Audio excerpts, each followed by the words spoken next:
Hey guys, welcome to the Quiet Past historical channel. Tonight we're diving into something a little different.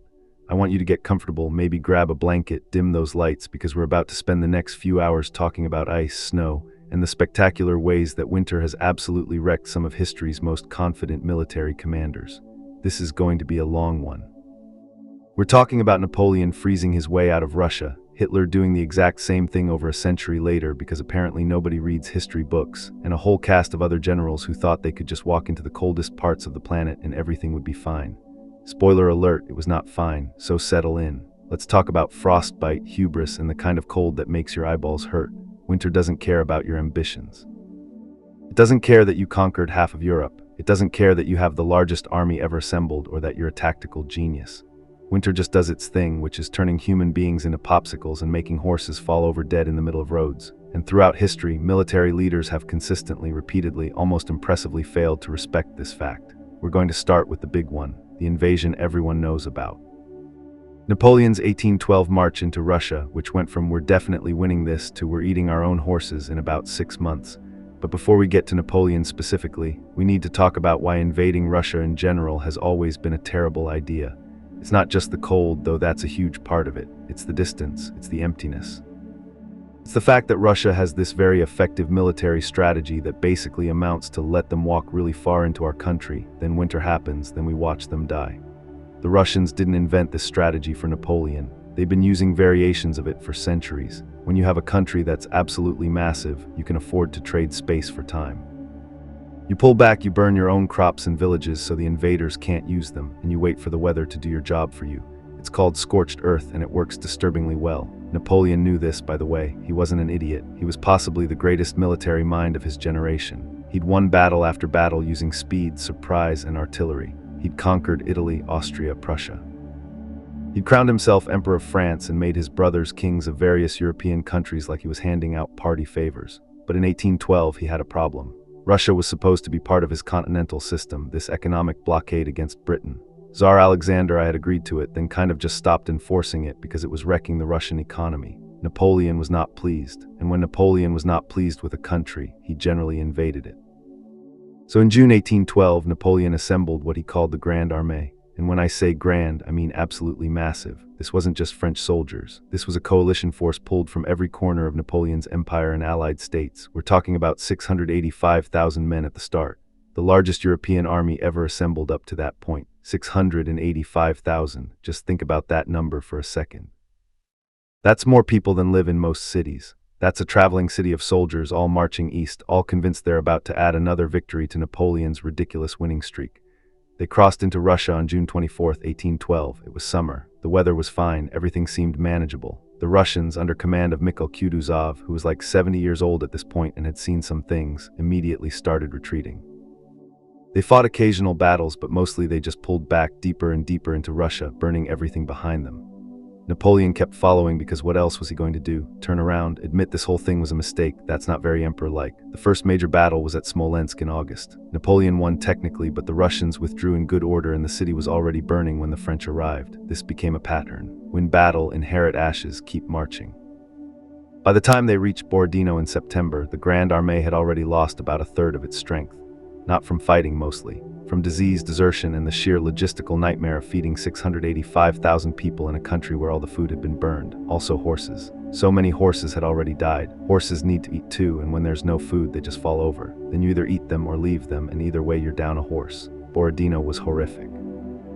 It was the single bloodiest day of the Napoleonic Wars, over 70,000 casualties in one day. The French won sort of in that they held the battlefield at the end, but it was the kind of victory where you look around at the carnage and think, was this worth it? The Russians retreated again. Napoleon kept going, and on September 14, 1812, he entered Moscow. Moscow was empty. The Russian army had left. Most of the civilians had left. The governor had left. And then, because why not make things worse, the city caught fire. There's still debate about whether the Russians deliberately set the fires or whether it was just chaos and accident, but either way, Moscow burned. About 3/4 of the city just went up in flames while Napoleon sat in the Kremlin waiting for Tsar Alexander to surrender. Alexander did not surrender. He didn't even respond to Napoleon's peace offers. He just ignored him. Which is possibly the most devastating thing you can do to someone who's used to winning. Napoleon stayed in Moscow for 5 weeks, waiting for a surrender that never came.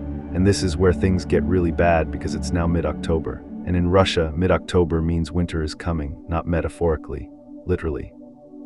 Winter was coming, and Napoleon was sitting in a burned-out city hundreds of miles from France with an army that was already exhausted, underfed, and starting to get very nervous about the temperature. On October 19th, Napoleon finally accepted reality and ordered a retreat. They were going home. They'd march back the way they came, regroup, and maybe try this whole thing again later when they'd figured out how to pack more food.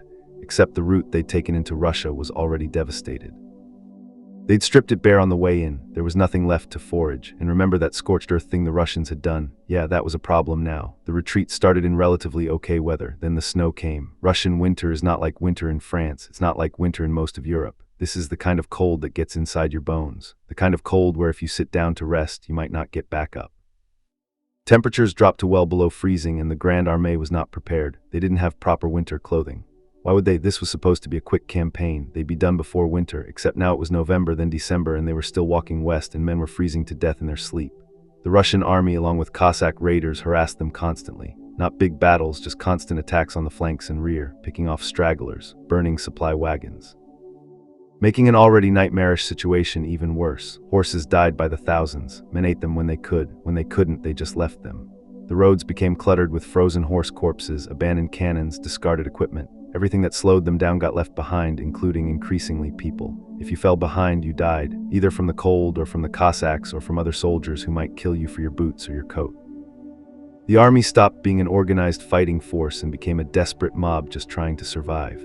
At the Berezina River in late November, they had to cross a partially frozen river while being attacked from multiple sides. Engineers built 2 bridges in freezing water, many of them dying from hypothermia while working. The army got across mostly, but thousands drowned or were killed or just froze on the banks. By December, when the survivors finally staggered out of Russia, the Grand Armée was destroyed. Of those 685,000 men who'd marched in so confidently in June, maybe 100,000 made it out alive. Some estimates put it even lower. Napoleon himself made it back to Paris and immediately started raising another army because that's what he did. But the aura of invincibility was gone. Everyone had seen that the emperor could be beat. Not by better tactics or superior generals, but by distance, logistics, and winter. The cold had done what the combined armies of Europe had struggled to do for over a decade. It had stopped Napoleon. The science of freezing to death. Let's take a little detour here and talk about what actually happens when a human body gets too cold, because understanding the physical reality makes these historical disasters even more horrifying. Your body really wants to stay at about 98.6 degrees Fahrenheit. It has a whole system dedicated to maintaining that temperature. When you start to get cold, your body constricts blood vessels in your extremities to keep your core warm. This is why your fingers and toes get cold first. Your body is basically saying, sorry hands, but we're prioritizing the organs that keep us alive. If you keep getting colder, you start shivering. Shivering is your muscles rapidly contracting to generate heat. It's actually pretty effective, but it burns a lot of energy, which means you need food. If you don't have food, which most of Napoleon's soldiers didn't, shivering just exhausts you faster. When your core temperature drops to around 95 degrees, you have mild hypothermia. You're confused, clumsy, your speech might slur. You make bad decisions like taking off your clothes, which people with hypothermia sometimes do because their confused brain thinks they're hot.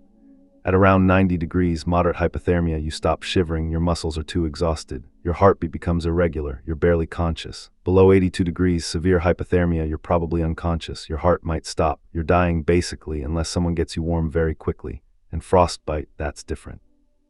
That's when the tissue in your extremities actually freezes. Ice crystals form in your cells and destroy them. Mild frostbite, you might recover. Severe frostbite, you're losing fingers, toes, possibly whole limbs. And in 1812, losing a limb meant probable death from infection because antibiotics wouldn't exist for another century. So when we talk about Napoleon's soldiers freezing to death on the retreat from Moscow, this is what was happening. They were starving, which meant their bodies had no fuel to generate heat. They were exhausted from constant marching. They had inadequate clothing, and they were stuck in temperatures that regularly dropped below 0 Fahrenheit. Their extremities froze first, fingers, toes, noses, ears, black from frostbite. Then as their core temperature dropped, they became confused and weak. They'd sit down to rest and just never get up. Their heart would slow, then stop. They'd freeze solid where they sat. Thousands of men died this way, just sat down by the side of the road and became ice sculptures. The ones who survived had permanent damage, missing toes, missing fingers, lung damage from breathing in freezing air, psychological trauma from watching their friends die in horrifying ways while being completely unable to help them. Winter didn't just kill Napoleon's army, it tortured it first. Other armies who learned nothing. You'd think that after Napoleon's very public, very catastrophic failure, military leaders would maybe learn something about invading Russia in conditions where the enemy has winter on their side. You'd think someone would write this down in a military handbook somewhere. Chapter 1, don't march large armies into Russia unless you have a really good plan for winter. But no, history is full of armies that thought they'd be different. Let's talk about Charles XII of Sweden, who actually tried this before Napoleon and had an equally terrible time. Charles XII was king of Sweden in the early 1700s, and he was really into war. Like, that was his whole personality. He became king at 15 and immediately started fighting everyone around him because apparently that's what teenage kings did for fun. He was actually pretty successful at first. He beat Denmark. He beat Russia at the Battle of Narva in 1700, which was impressive because the Russian army outnumbered him about 4-1. He beat Poland and Saxony. He was on a roll. He was probably feeling pretty invincible, which should have been a warning sign right there. So in 1708, Charles decided to invade Russia properly. Not just win a battle at the border, but actually march deep into Russian territory and force Tsar Peter the Great to surrender. Peter the Great, by the way, was in the process of modernizing Russia and was not interested in surrendering to some Swedish kid, no matter how good at warfare he was. Peter did exactly what later Russian leaders would do to Napoleon and Hitler. He retreated, burned everything, and let winter handle the problem. Charles marched his army into Ukraine, which was part of Russia at the time, during what turned out to be one of the coldest winters in European history. The winter of 1708-1709 was brutally cold. Rivers froze solid, birds froze in midair and fell out of the sky. People's spit froze before it hit the ground. It was apocalyptically cold. The Swedish army, which had started around 40,000 men, was not prepared. They ran out of food. They ran out of supplies. Men froze to death in the same horrific ways Napoleon's soldiers would freeze a century later. By the time spring came, Charles had lost more than half his army to the cold. Then, weakened and desperate, he fought the Battle of Poltava in 1709. The Russians absolutely destroyed him. Charles himself was wounded and had to flee to the Ottoman Empire, where he stayed for years like some kind of weird military refugee. Sweden never recovered its status as a major power. The whole disaster basically ended Sweden's time as a serious player in European politics. But did anyone learn from this? No, of course not. There was also the French invasion of Russia in 1812. Wait, we already covered that one. But it's worth mentioning that Napoleon definitely knew about Charles XII's disaster. He'd studied military history. He knew what had happened. He apparently thought he'd be different. He thought his genius and his massive army would be enough. They were not enough.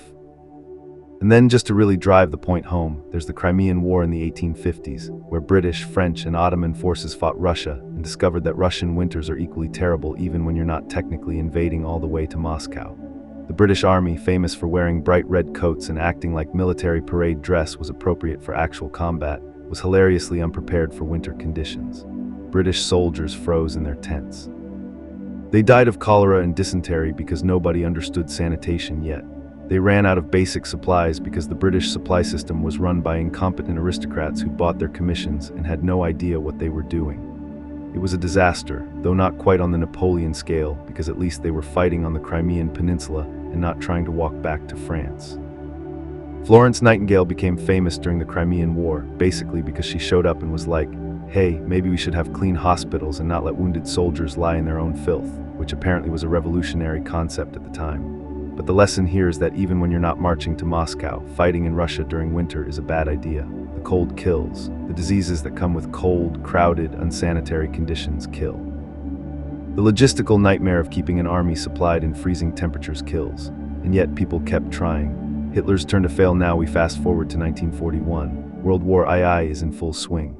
Hitler has conquered most of Europe through a combination of blitzkrieg tactics, superior coordination, and the fact that France apparently forgot how to fight despite winning World War I. Hitler has a non-aggression pact with Stalin. They'd agreed to split Poland between them, which they did, and theoretically they're not supposed to attack each other. But Hitler, being Hitler, decides that treaties are more like suggestions and starts planning to invade the Soviet Union anyway. The operation was called Barbarossa, named after Frederick Barbarossa, a medieval Holy Roman emperor who drowned in a river during the Third Crusade. Probably not the best omen, naming your invasion after a guy who died on his way to war, but subtlety was never Hitler's strong point. Barbarossa was supposed to start in May 1941. That would give them the whole summer and fall to conquer the Soviet Union before winter arrived. Plenty of time, according to Hitler's generals, who apparently had never heard of Napoleon or Charles XII or the entire concept of Russian winter. Except Barbarossa didn't start in May. It started on June 22, 1941, because Hitler had to delay it to invade Yugoslavia and Greece first. This delay, just a few weeks, would turn out to be catastrophic. The invasion force was enormous, about 3.8 million German and Axis troops, thousands of tanks, aircraft, artillery pieces. It was the largest invasion force in history. The plan was simple: smash through Soviet defenses, encircle their armies, capture Moscow, and win the war before winter. First it worked. The Germans advanced incredibly quickly. They destroyed entire Soviet armies, captured hundreds of thousands of prisoners, seized massive amounts of territory. Stalin was so shocked by the invasion that he apparently had a brief breakdown and disappeared from leadership for several days. The Soviet Union looked like it was on the verge of collapse, but here's the thing about the Soviet Union in 1941. It was really, really big, and it had really, really many people. The Germans kept winning battles and the Soviets just kept falling back and raising new armies. Stalin moved entire factories east, beyond the Ural Mountains, where German forces couldn't reach them. The Soviet Union started producing tanks and weapons at an incredible rate, replacing their losses almost as fast as they occurred. And the Germans, despite their early successes, started having problems. Their supply lines were stretched incredibly thin. They were advancing so fast that trucks and trains couldn't keep up. Fuel was running low, ammunition was running low. The roads, such as they were, turned into mud whenever it rained, and German vehicles got stuck. The mud was a preview of what was coming. In Russia, they have this season called Rasputitsa, which means time without roads. It happens twice a year in spring and fall, when the ice melts or the rain comes and everything turns into impassable mud. The fall Rasputitsa hit in October 1941, right when the Germans were trying to make their final push to Moscow. Everything slowed down, tanks got stuck, trucks got stuck, soldiers had to walk through knee-deep mud while carrying their equipment. The advance ground almost to a halt, then winter arrived early. In November 1941, the temperature dropped dramatically. And the Germans, despite having about 5 months to prepare for the obvious fact that Russia has winter, were not ready. They didn't have winter uniforms. They didn't have anti-freeze for their vehicles. The oil in their tanks and trucks became too thick to flow properly in the cold. Weapons jammed because the lubricants froze. Soldiers were still wearing their regular uniforms, trying to fight in temperatures that dropped to -40 degrees. -40, by the way, is the temperature where Fahrenheit and Celsius meet. It's the same in both scales. It's also the temperature where your eyeballs hurt, your lungs burn when you breathe, and exposed skin gets frostbite in minutes. German soldiers stuffed newspaper in their uniforms for insulation. They wrapped themselves in anything they could find. They took clothes off dead Soviet soldiers. It wasn't enough. Thousands of them got frostbite. Thousands more froze to death. The mechanized German army, which had rolled across Europe so efficiently, basically stopped working. Tanks wouldn't start, trucks wouldn't move, artillery couldn't fire because the mechanisms froze. The Luftwaffe couldn't fly as many missions because aircraft engines wouldn't start in the cold. Meanwhile, the Soviet forces, who actually were prepared for winter because they lived there, launched a massive counteroffensive in December 1941. Soviet soldiers had winter uniforms, winter boots, winter equipment. Their T-34 tanks were designed to work in cold weather. They had skis, they had sleighs, they knew how to fight in the snow.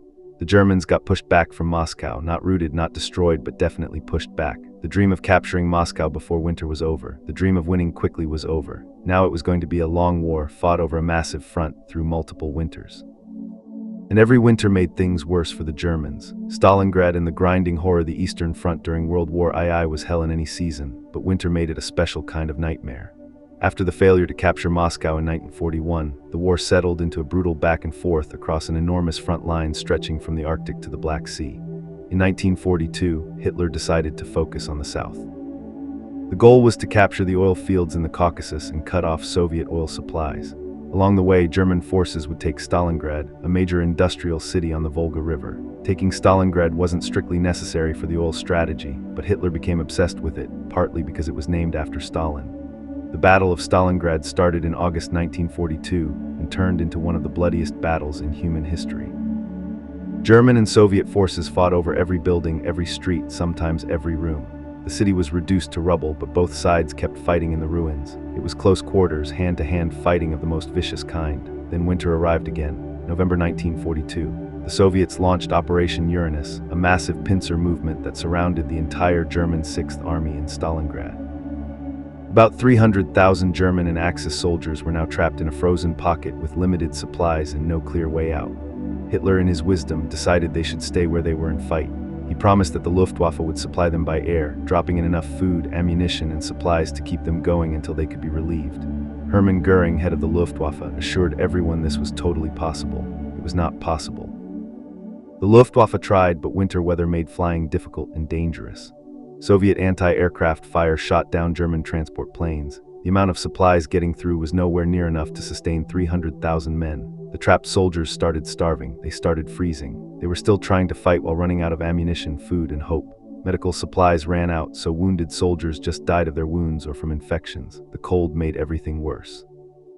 Frostbite was rampant. Hypothermia killed thousands. Horses were slaughtered and eaten. Then the food ran out entirely. Some soldiers resorted to eating anything they could find, including things that weren't really food. Starvation does terrible things to people. By January 1943, the situation was hopeless. The Soviets offered surrender terms. Hitler ordered the Sixth Army to fight to the last man. Field Marshal Paulus, the commander, was promoted to Field Marshal specifically because no German Field Marshal had ever surrendered, so Hitler thought this would motivate him to die heroically instead. Paulus surrendered anyway on January 31, 1943. Of the roughly 300,000 men who'd been trapped, only about 90,000 were still alive to surrender. Most of those would die in Soviet prisoner of war camps. Only about 5,000 German soldiers who'd been trapped in Stalingrad ever made it back to Germany. The cold had killed tens of thousands of them, not in battle, just from freezing and from the diseases and conditions that come with being trapped in sub-zero temperatures without adequate food, shelter, or medical care. Stalingrad was a turning point. After Stalingrad, Germany was on the defensive on the Eastern Front. The Soviet army began the long, brutal push west that would eventually end in Berlin, and every winter made it worse for the Germans. The long freeze after Stalingrad, the war on the Eastern Front became a grinding, desperate affair for the Germans. They were no longer advancing. They were trying to hold territory, trying to delay the inevitable Soviet push westward, and every winter that came made their situation more impossible. The winter of 1943-1944 was particularly brutal. The Soviets launched offensive after offensive, pushing the Germans back across Ukraine, back across Belarus. German forces that had spent years in Russia were exhausted, depleted, traumatized. They'd survived multiple winters, multiple battles, and they were running out of everything: men, equipment, hope. The German supply situation was a disaster. They were fighting a multi-front war now. Resources were being divided between the Eastern Front, the Mediterranean, defending against Allied bombing campaigns, and preparing for the inevitable invasion of Western Europe. The soldiers on the Eastern Front were low priority for winter equipment because Germany simply didn't have enough to go around, so they froze, again. For the third winter in a row, German soldiers were fighting in inadequate clothing in temperatures that could kill you in hours. Frostbite cases numbered in the hundreds of thousands over the course of the war. Some estimates suggest that the German army lost more men to frostbite on the Eastern Front than some entire countries lost in the whole war. The roads turned to mud in the Rasputitsa, then froze solid in winter. Supply convoys couldn't get through, trucks broke down. Horses, which the German army still relied on heavily despite their reputation for mechanization, died by the thousands. A German infantry division in World War II typically had several thousand horses. Those horses needed food, shelter, and care. In the Russian winter, they got none of those things reliably, so they died. And here's a grim detail that doesn't get talked about much. When your horse dies in winter and you're starving, you eat it. When you're really desperate, you don't wait for it to die. The German army on the Eastern Front ate thousands of horses just to survive. Their mobility, their ability to move supplies and artillery, was literally consumed out of desperation.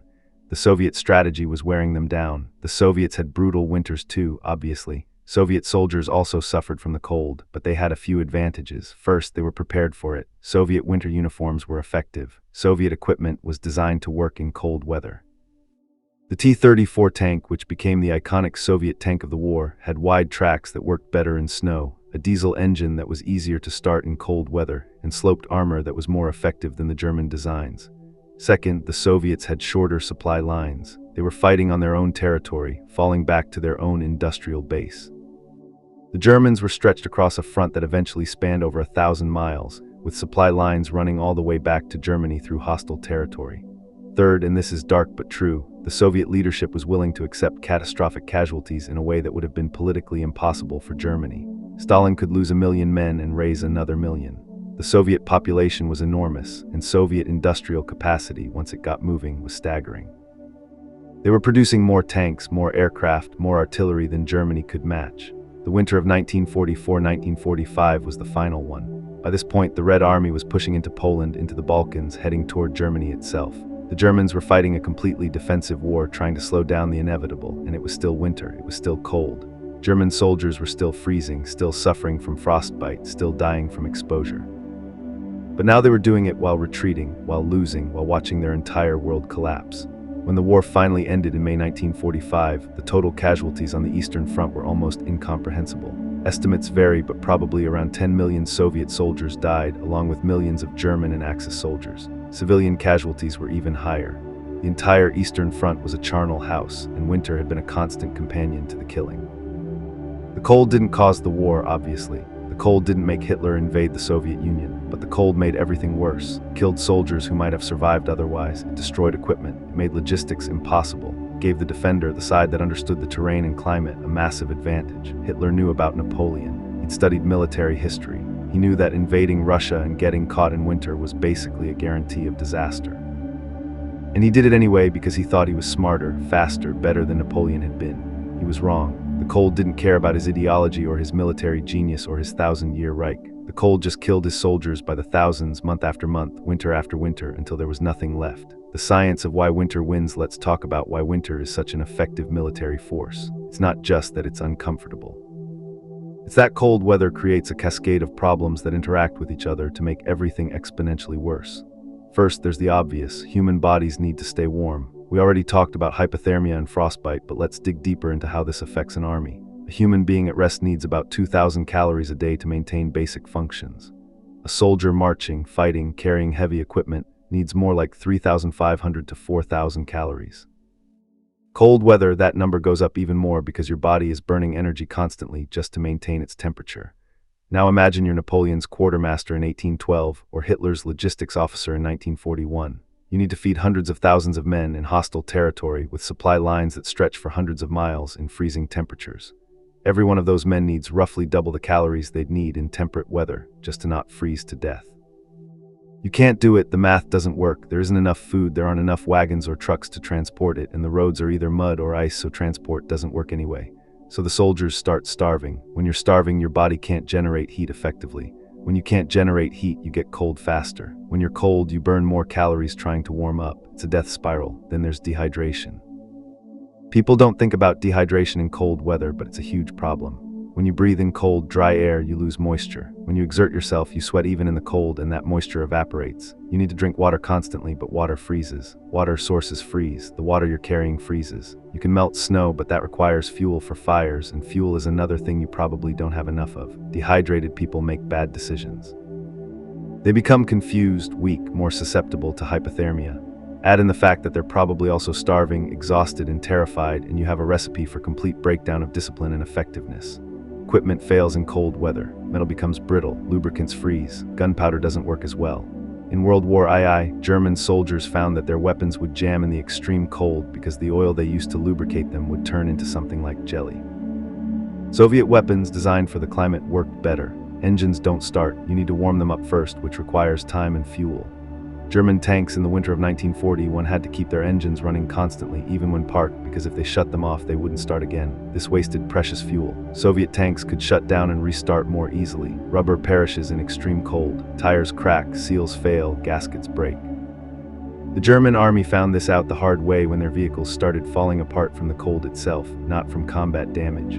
Wounds that would be survivable in normal conditions become fatal in the cold.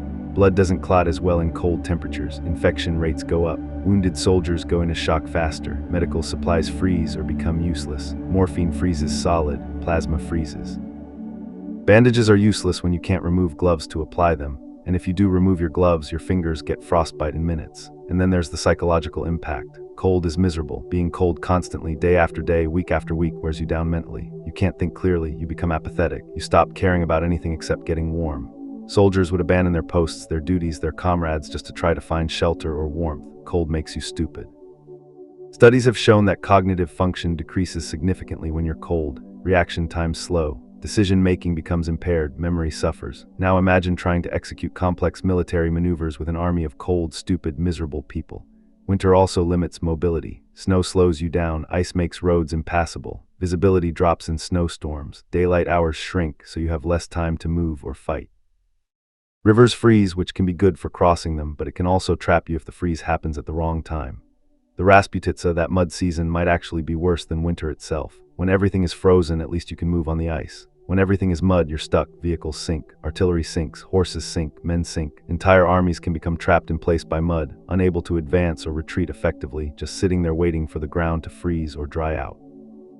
For the attacker, the invader, all of these problems compound. You're far from home. Your supply lines are long and vulnerable. You don't know the terrain, you don't have shelter prepared. You can't forage effectively because the defenders have already taken or destroyed everything edible. For the defender, winter is still terrible, but at least you have some advantages. You know where the shelter is. You can prepare stockpiles. Your supply lines are shorter.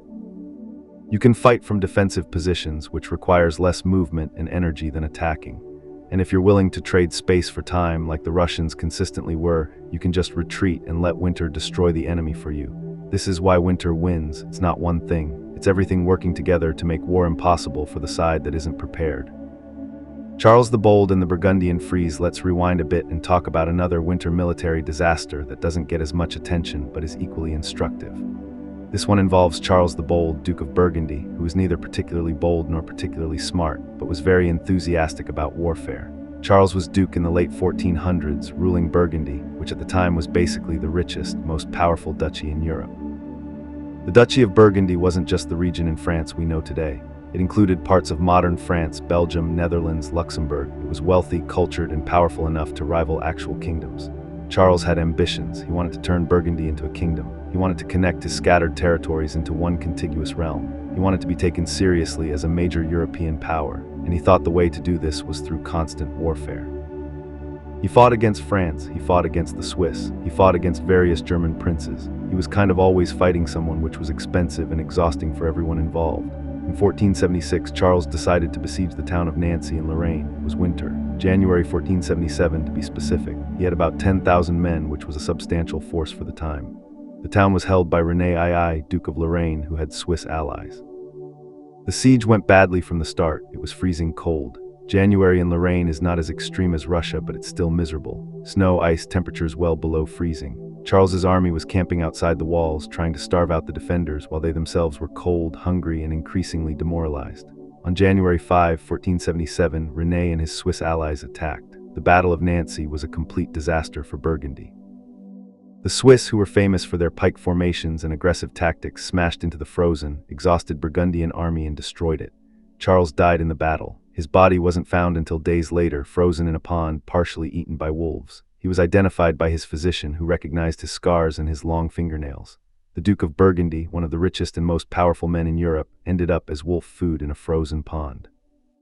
His death effectively ended Burgundian independence. His only heir was his daughter Mary, and her territories got absorbed into the Habsburg Empire through her marriage.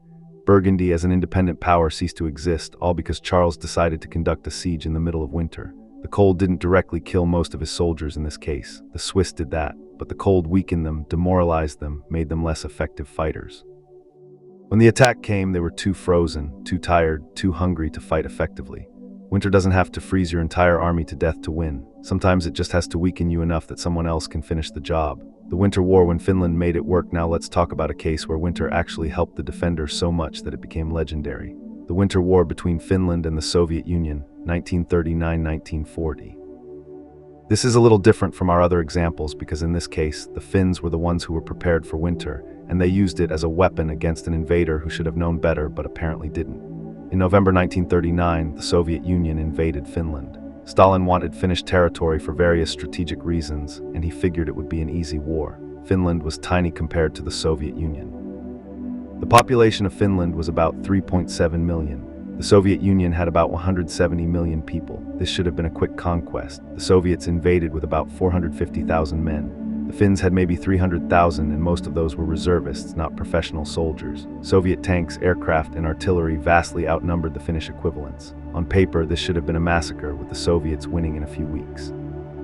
The war lasted 105 days, and while the Soviets eventually won in the sense that they got some territory, they lost somewhere between 125,000 and 167,000 men. The Finns lost about 25,000. The casualty ratio was embarrassing for the Soviets. What happened? Winter happened. Specifically a Finnish winter, which the Finns knew how to fight in and the Soviets apparently didn't, despite also being from a cold climate. The winter of 1939-1940 was particularly harsh.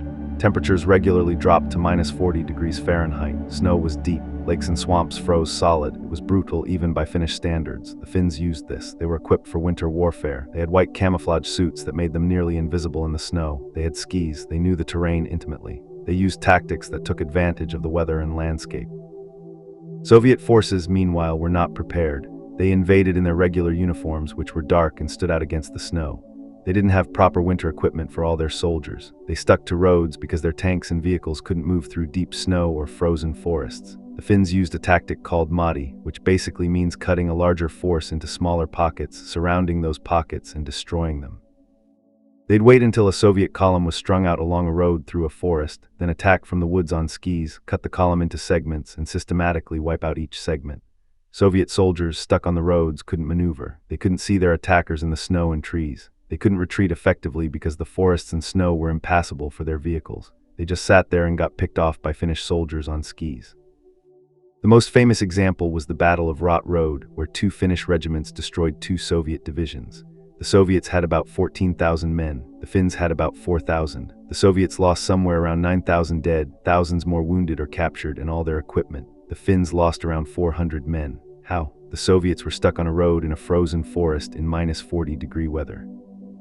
The Finns surrounded them, cut them into pieces, and attacked from the forest on skis. Soviet soldiers couldn't retreat, couldn't advance, couldn't even see what was shooting at them half the time. They froze to death in their positions, or they got shot trying to flee into the forest. When Finnish soldiers finally moved in to clear the pockets, they found thousands of frozen Soviet corpses, men who'd frozen to death in their foxholes or while trying to take shelter under their vehicles. The cold had killed as many of them as the Finnish bullets. The Finns also used the cold deliberately. They'd attack at night in the coldest hours when Soviet soldiers were most miserable and least alert. They'd destroy supply convoys, knowing that Soviet soldiers without supplies would freeze even faster. Finnish snipers, dressed in white, would lie in the snow for hours, waiting for targets. The most famous was Simo Häyhä, who killed over 500 Soviet soldiers during the war, most of them with a basic rifle, no scope, just iron sights and incredible patience. He'd lie in the snow, motionless, sometimes for an entire day, waiting for the perfect shot. Soviet soldiers called him the White Death because they never saw him coming. The Soviets eventually won by just throwing more men and material at the problem than the Finns could handle. They lost embarrassingly huge numbers of soldiers, but they had more soldiers to lose. Finland had to negotiate and give up some territory just to survive as an independent nation. But the Winter War showed that winter, if you know how to use it, can be a devastating weapon. The Finns turned their harsh climate into an advantage. They used the snow for camouflage, the cold to weaken their enemy, the frozen terrain to restrict enemy movement while enhancing their own mobility on skis. Every other example we've talked about has been winter defeating the attacker despite their best efforts. This is winter being actively weaponized by the defender, and it worked. Sweden's catastrophe at Poltava, revisited with more detail. We touched on Charles XII earlier, but let's really dig into just how catastrophic the winter of 1708-1709 was, because it deserves its own section in the pantheon of winter military disasters. Charles XII was 26 years old when he decided to invade Russia. He'd been fighting the Great Northern War since he was 18, and he'd been winning. He'd beaten every army sent against him. He'd personally led cavalry charges. He'd been wounded multiple times and kept fighting. He was brave to the point of recklessness, and he was absolutely convinced of his own invincibility. The Great Northern War was basically Sweden versus everyone around the Baltic Sea who was tired of Sweden being powerful. Russia, Poland, Saxony, Denmark, Norway, and a few others all wanted to knock Sweden down a peg. Charles had spent years fighting them separately, winning battles, forcing them to make peace, then dealing with the next enemy. By 1707, he'd beaten everyone except Russia, so he decided to march into Russia and force Tsar Peter the Great to surrender. His army was probably the best in Europe at the time. Swedish soldiers were well-trained, disciplined, experienced from years of warfare. His officers were competent, his logistics were decent. He had about 40,000 men, which wasn't enormous, but it was a quality force. Peter did what Russians do. He retreated. He burned everything. He refused to fight a major battle where Charles could use his tactical genius to win. He just pulled back deeper into Russia and waited.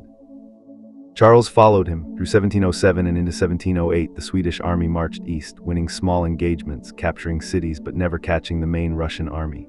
Supplies started to become a problem. They were supposed to be meeting up with another Swedish force coming from the north, which was supposed to bring supplies and reinforcements. That force got destroyed by the Russians before it could link up. All those supplies, all those reinforcements, gone. Charles decided to march south into Ukraine, where he hoped to find allies and supplies.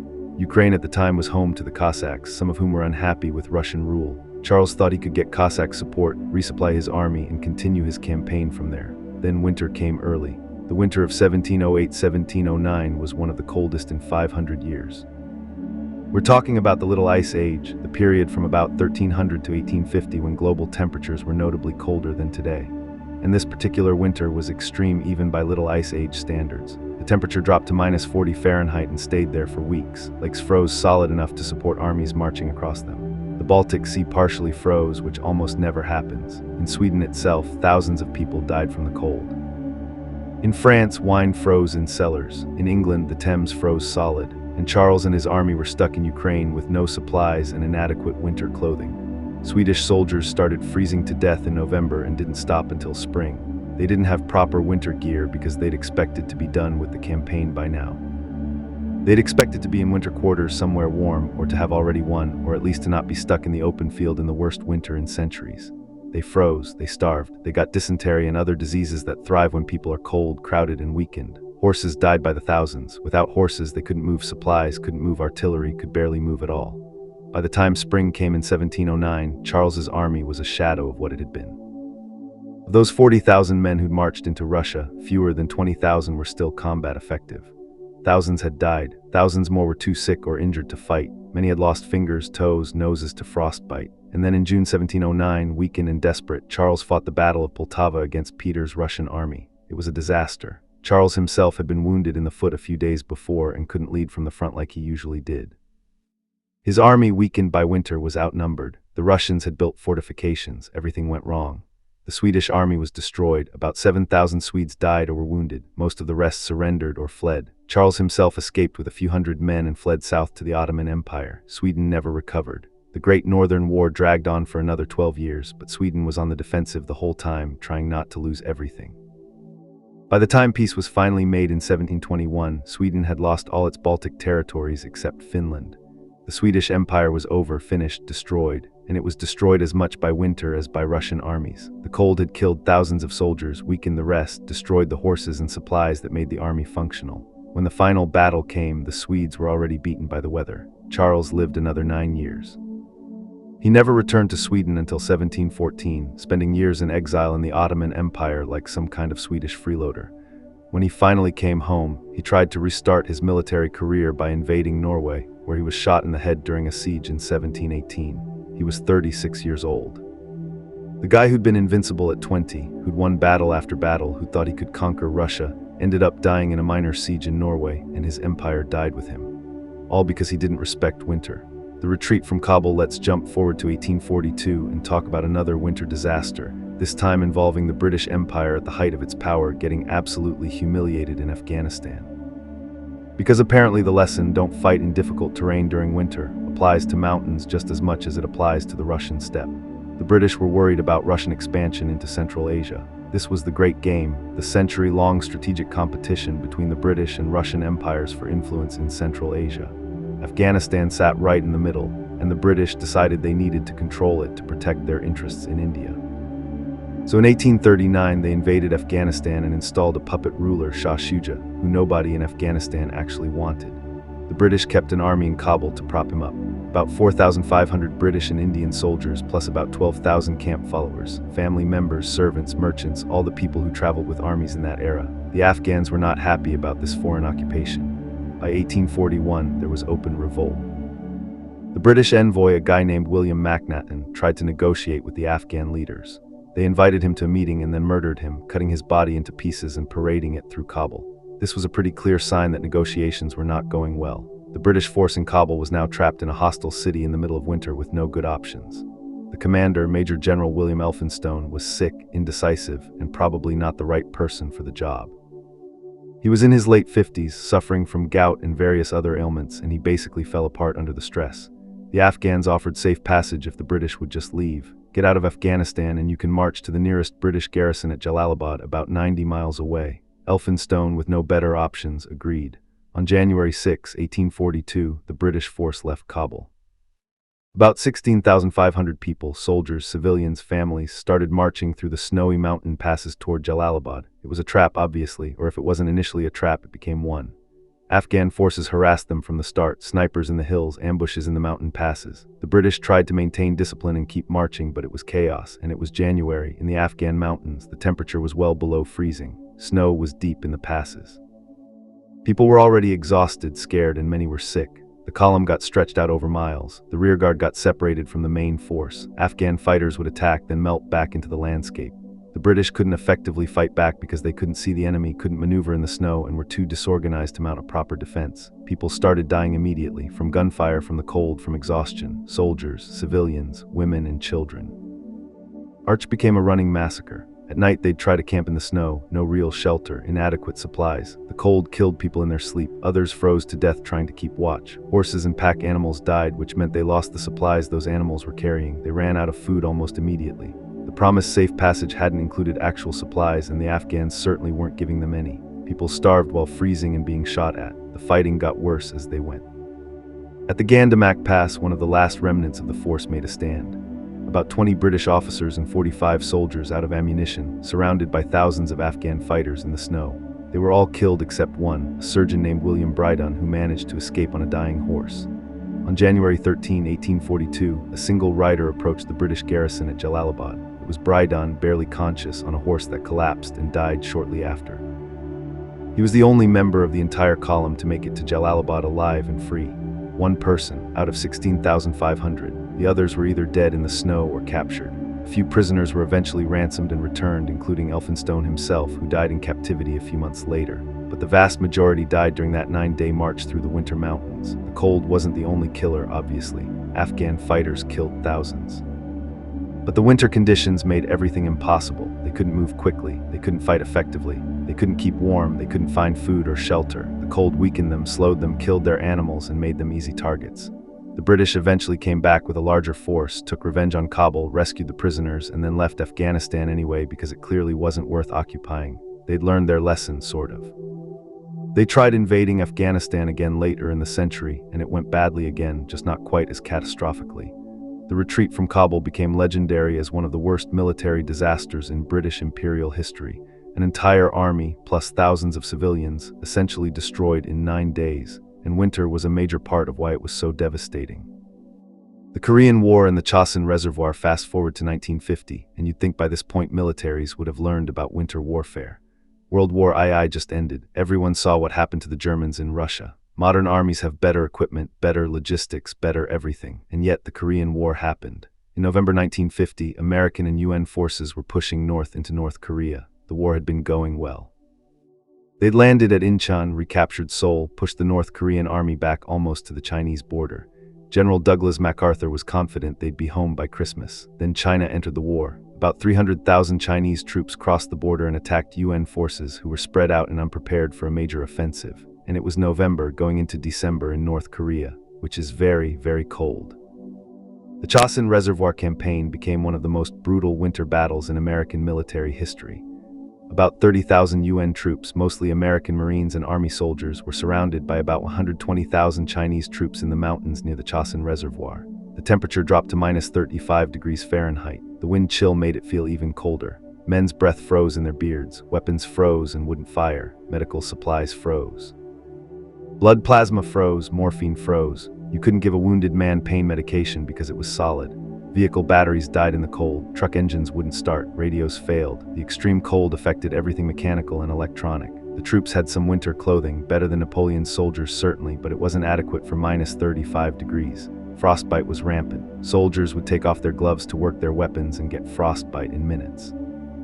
They'd try to help a wounded comrade and get frostbitten hands. The Chinese forces had even less adequate winter gear. Many Chinese soldiers were wearing quilted cotton uniforms and canvas shoes. They froze to death by the thousands. After battles, UN forces would find frozen Chinese corpses in attack positions, soldiers who'd frozen while trying to advance. The fighting was brutal. The Chinese would attack at night in human wave assaults. The UN forces would fight them off, but the casualties on both sides were terrible. In between the fighting, there was the cold, constantly killing people.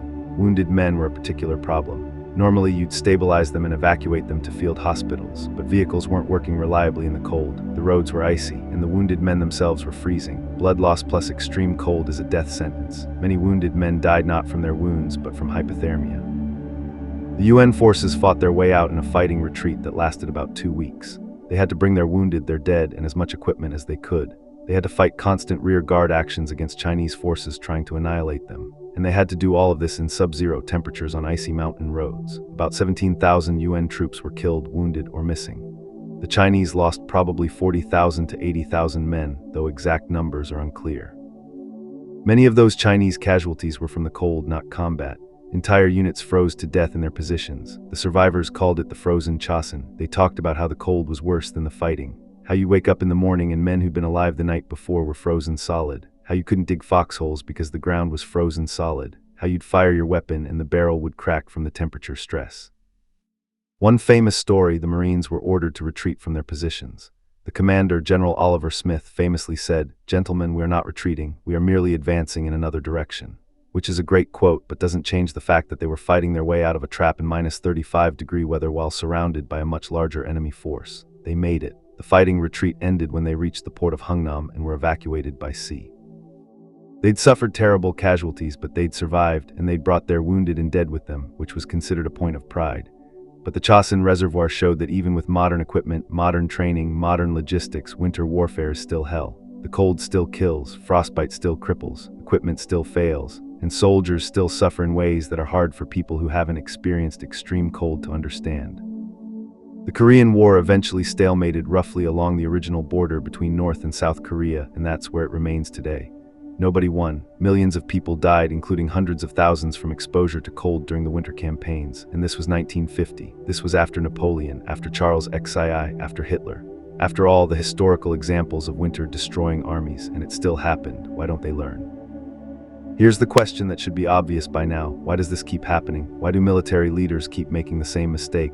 Why does every generation seem to think they'll be different? They'll be the ones who figure out how to fight in winter. Part of it is simple arrogance. When you're winning, when you're a great general or a powerful ruler, you start to believe you're special. Napoleon had conquered most of Europe. Hitler had conquered most of Europe. Charles XII had never lost a battle. They all thought they were smart enough, fast enough, special enough to avoid the mistakes of the past. They were all wrong. Part of it is logistics. Military planning often assumes the best case scenario. You plan for things to go right. You calculate how much food and supplies you need based on optimal conditions. You plan to win quickly before winter becomes a problem. But war never goes according to plan. Enemies don't cooperate. Weather doesn't cooperate. Unexpected problems arise. Suddenly your quick campaign has dragged on into winter and you're not prepared. Part of it is political pressure. Leaders often face domestic pressure to act, to win quickly, to achieve objectives before public support wanes. This pressure can override sound military judgment. Hitler invaded the Soviet Union partly because he felt he needed to act before Stalin grew too strong. Napoleon invaded Russia partly because his continental system was falling apart and he needed to enforce it. The political considerations overrode the logistical realities. Part of it is the nature of military thinking. Armies are designed to fight and win battles. Generals think in terms of tactics, strategy, defeating the enemy force. They don't always think as much about logistics, weather, and sustainability. The sexy part of military history is the battles, the great commanders, the decisive moments. The unsexy part is supply chains, winter clothing, and making sure your horses have enough food. Wars are won and lost on the unsexy parts. You can be the greatest tactical genius in history and still lose because your soldiers are freezing to death and you can't feed them. There's also something about winter specifically that seems to fool people. It's seasonal, it's temporary, you can see it coming. So there's a temptation to think you can race it, get your campaign done before winter arrives. Just move a little faster, win a little quicker, and you'll be fine. Except wars don't work that way. You can't schedule a war like you schedule a construction project. The enemy gets a vote. Random chance gets a vote, and winter doesn't care about your timeline. Napoleon thought he'd capture Moscow and force Alexander to surrender before winter. He was in Moscow by September, which should have been fine. Except Alexander didn't surrender, and Napoleon sat there waiting for a surrender that never came until it was too late to retreat safely. Hitler thought he'd capture Moscow and destroy the Soviet Union before winter. The invasion started in late June, which should have left plenty of time. Except the Soviets kept fighting, kept retreating, kept raising new armies, and suddenly it was November and the Germans were still fighting. The pattern repeats: overconfidence, poor planning, underestimating the enemy, underestimating winter, and then catastrophe. And the thing is, some militaries did learn. The Finns learned. The Soviets eventually learned. By the time World War II rolled around, the Soviet Union had developed actual doctrine for winter warfare. They had equipment designed for it, they trained for it, and it showed in their performance against the Germans.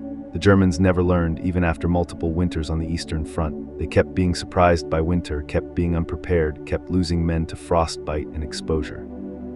Part of this was resource constraints. They simply didn't have enough winter equipment to go around, but part of it was institutional failure to prioritize winter preparedness. Modern militaries do better. The US military has cold weather training. They have equipment designed for extreme cold. They study the historical examples, but even modern militaries struggle with winter warfare. The Chosin Reservoir showed that. Afghanistan showed that. Winter is just fundamentally difficult to fight in. The real lesson seems to be this: if you're planning to invade a country where winter is harsh, you need to either win before winter arrives, or you need to be fully prepared to fight through winter. There's no middle ground. If you're not prepared and you don't win fast, you're going to lose a lot of soldiers to the cold. And yet leaders keep trying, keep thinking they'll be different, keep marching armies into winter unprepared. The small disasters, we've focused on the big, famous winter catastrophes. But history is littered with smaller winter disasters that don't get as much attention, but were equally devastating to the people involved. The Seventh Crusade in 1249-1250 included a disastrous campaign in Egypt where Louis IX of France got his army stuck in the Nile Delta during the flood season, which isn't winter but has similar effects: wet, cold, miserable conditions, disease, supply problems. The army was destroyed, Louis was captured, and thousands of crusaders died, many from disease exacerbated by the wet and cold. The Grand Army's retreat from Moscow wasn't Napoleon's only winter disaster. Earlier in his career, in 1799, he led the French army through the Alps in winter. It was during the War of the Second Coalition, and Napoleon's crossing of the Alps was later painted as this heroic, triumphant moment. In reality, it was brutal. Soldiers froze, fell off cliffs, died from exposure. But Napoleon won the subsequent battles, so the suffering during the crossing got romanticized. The Crimean War's winter of 1854-1855 killed more British soldiers than Russian bullets did. We mentioned this earlier, but it's worth emphasizing how completely unprepared the British were. They didn't have winter uniforms, they didn't have adequate shelter, their supply system collapsed. A storm destroyed many of their supply ships in the Black Sea. Soldiers lived in tents in freezing, wet conditions. They died of cholera, dysentery, and exposure by the thousands. Florence Nightingale's famous reforms came about because British soldiers were dying in horrible conditions in military hospitals. She showed up, implemented basic sanitation and organization, and the death rate dropped dramatically.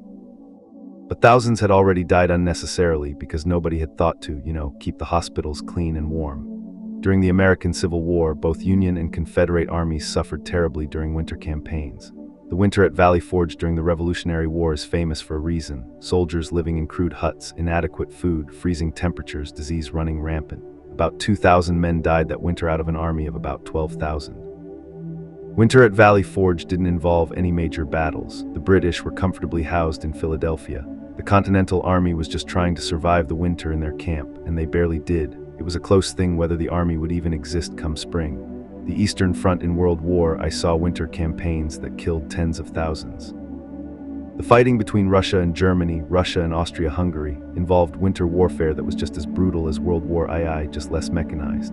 Soldiers froze in trenches, they got frostbite, they died of exposure and disease. In the mountains of northern Italy, Italian and Austro-Hungarian forces fought in the Alps during winter. Avalanches killed thousands of soldiers. Not combat, not enemy action, just snow sliding down mountains and burying entire units. Soldiers would tunnel into glaciers to create shelters and positions, and they'd fight battles at elevations where the cold alone was life-threatening. The Soviet-Finnish War in 1939-1940, which we discussed, had multiple smaller battles and skirmishes where winter played a decisive role. At Suomussalmi, outnumbered Finnish forces surrounded and destroyed 2 Soviet divisions, killing thousands and capturing all their equipment. The Soviets were trapped on roads in the frozen forest, and winter killed as many of them as Finnish bullets. During World War II, the siege of Leningrad lasted nearly 900 days, from 1941 to 1944. The city was surrounded by German forces, cut off from supplies. During the winters, particularly the winter of 1941-1942, hundreds of thousands of civilians died from starvation and cold. Bodies would pile up in the streets, frozen solid, waiting for spring when they could be buried or collected. People ate wallpaper paste, boiled leather, ate pets, ate rats, anything to survive, and the cold made everything worse. Fuel ran out, heating stopped working, water pipes froze. The Neva River froze, which actually helped because they could transport supplies across the ice, but the cold still killed people daily. The siege of Leningrad killed about 1.5 million people, most of them civilians, many from starvation and cold. It was one of the longest and most destructive sieges in history, and winter was a constant factor in the suffering. These smaller disasters don't make the history books as often. They don't have the dramatic narrative of Napoleon's retreat or Hitler's invasion. They add up to millions of deaths over the centuries, all because armies tried to fight in winter without adequate preparation. The logistics of failure. Let's talk more specifically about why logistics fail in winter, because this is really the core of why these disasters happen. It's not usually that generals don't know winter exists. It's that the logistical challenges of supplying an army in winter are almost insurmountable with pre-modern technology, and difficult even with modern technology. An army marches on its stomach, as Napoleon supposedly said. Soldiers need food, a lot of food, and in winter they need even more food because they're burning calories constantly just to stay warm. In Napoleon's era, armies largely lived off the land. They'd forage, requisition supplies from conquered territory, capture enemy supply depots. This worked reasonably well in densely populated, agriculturally rich areas like Italy or Germany. It did not work in Russia, where population density was low, distances were vast, and the Russians burned everything as they retreated.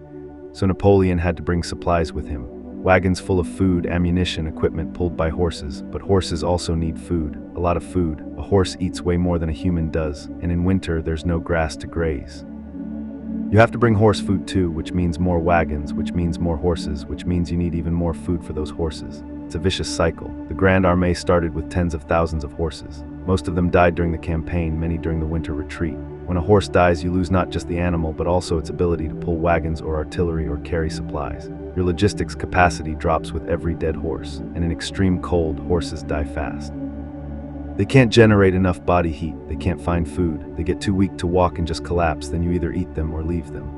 Supply lines also become vulnerable in winter. Roads turn to ice or mud, wagons break down, rivers freeze, which can be good for crossing but bad for transportation by boat. Bad weather makes it hard to move supplies at all. In World War II, the Germans had mechanized transport, trucks, trains, motor vehicles. This should have been better than horses and wagons, but it wasn't, not in Russian winter. Vehicles broke down in the cold, they got stuck in snow or mud. They ran out of fuel, and fuel itself was hard to transport because the supply lines were so long and so vulnerable to attack. The Germans also had inadequate transportation capacity for the distances involved. The Soviet Union was huge. The distances from Germany to Moscow to Stalingrad to the Caucasus were enormous. Trucks couldn't make the round trip efficiently. Trains depended on railways, and the Soviet railway gauge was different from the German gauge, so the Germans had to either convert the tracks or transfer supplies between different rail systems. All of this gets worse in winter. Fuel consumption goes up because vehicles need to run longer to stay warm. Breakdowns increase because of the cold. Speed decreases because of ice and snow. And if you can't maintain your supply lines, your army starts to starve and freeze. Modern militaries have better logistics, but they're not immune.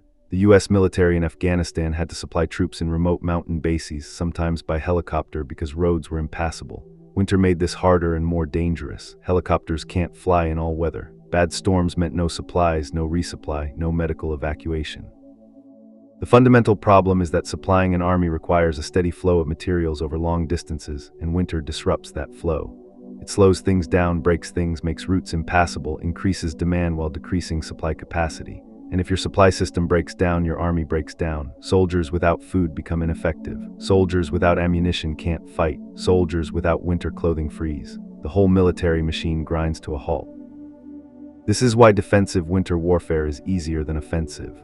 The defender has shorter supply lines, prepared supply depots, better infrastructure. The attacker is at the end of a long, vulnerable supply line in hostile territory. Every day you advance, your supply situation gets worse. Every day you spend in winter conditions, you lose more horses, more vehicles, more men. Napoleon lost his army in the retreat from Moscow, but he'd already lost his logistical capacity. Army was starving, ill-equipped, scattered, and demoralized before the retreat even began. The retreat just finished what months of inadequate supply had started. Hitler's army on the Eastern Front never solved the logistics problem. They spent 4 years fighting at the end of supply lines that couldn't keep them adequately fed, fueled, or equipped. Every winter made it worse. By 1944-1945, German forces on the Eastern Front were constantly short of everything. They were fighting a defensive war with inadequate supplies against an enemy with shorter supply lines and massive industrial production. The lesson is clear. If you can't solve the logistics problem, you can't win a winter campaign. And solving the logistics problem for a large army over long distances in harsh winter conditions is incredibly difficult even with modern technology.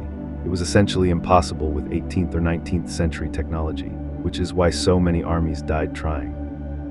The psychology of freezing. Let's talk about what happens to your mind when you're cold. Not just uncomfortable, but dangerously, life-threateningly cold for days, weeks, or months on end. Because winter doesn't just break armies physically, it breaks them psychologically. When you're cold all the time, your entire existence narrows to one thought: getting warm. Everything else becomes secondary. Your mission, your duty, your comrades, even your survival instincts can get overridden by the desperate need to stop being cold. Accounts from Napoleon's retreat describe soldiers abandoning their units to crowd around fires. They'd stop marching, sit down by a fire, and refuse to move even when officers ordered them to keep going. They knew that stopping meant death, either from the Cossacks or from freezing when the fire went out, but they stopped anyway because the immediate relief of warmth was more powerful than the rational understanding that they needed to keep moving. Some of them would literally rather freeze to death by a fire than keep marching in the cold. That's how much the cold dominated their thinking. Sleep becomes dangerous when you're cold. You're exhausted from marching, from fighting, from the constant stress. Your body desperately needs rest, but if you fall asleep in the cold without adequate shelter, you might not wake up. Your body temperature drops during sleep. Hypothermia can kill you while you're unconscious. Soldiers during Napoleon's retreat would fall asleep while marching. They'd stumble along in a half-conscious state, then collapse. Their comrades would try to wake them, but often couldn't. The person would just lie there in the snow, unconscious, freezing to death while their friends watched helplessly. Or sometimes their friends didn't watch. Sometimes their friends took their coats, their boots, anything useful, and kept marching. Survival instinct overrode compassion. When you're that cold, that desperate, morality becomes flexible. There are accounts from the Eastern Front of German soldiers killing each other over warm clothing, of men dying and their bodies being stripped before they were even cold, of wounded soldiers being left behind because helping them would slow you down and you couldn't afford to slow down. The cold makes you selfish, it makes you brutal. It turns ordinary people into something harder and meaner because anything else is death. There's also the psychological impact of watching people die from the cold. In combat, death is violent and quick. Someone gets shot, they fall, it's over. It's traumatic, but it's comprehensible. Freezing to death is slower. You watch someone get weaker, more confused, more listless. They start shivering violently, then they stop shivering, which is actually worse because it means their body has given up on trying to warm itself. They become incoherent. They might take off their clothes because hypothermia can make you feel hot in the final stages. Then they lose consciousness and die, and you can't do anything about it. You can't warm them up because you're barely staying warm yourself. You can't carry them because you're exhausted.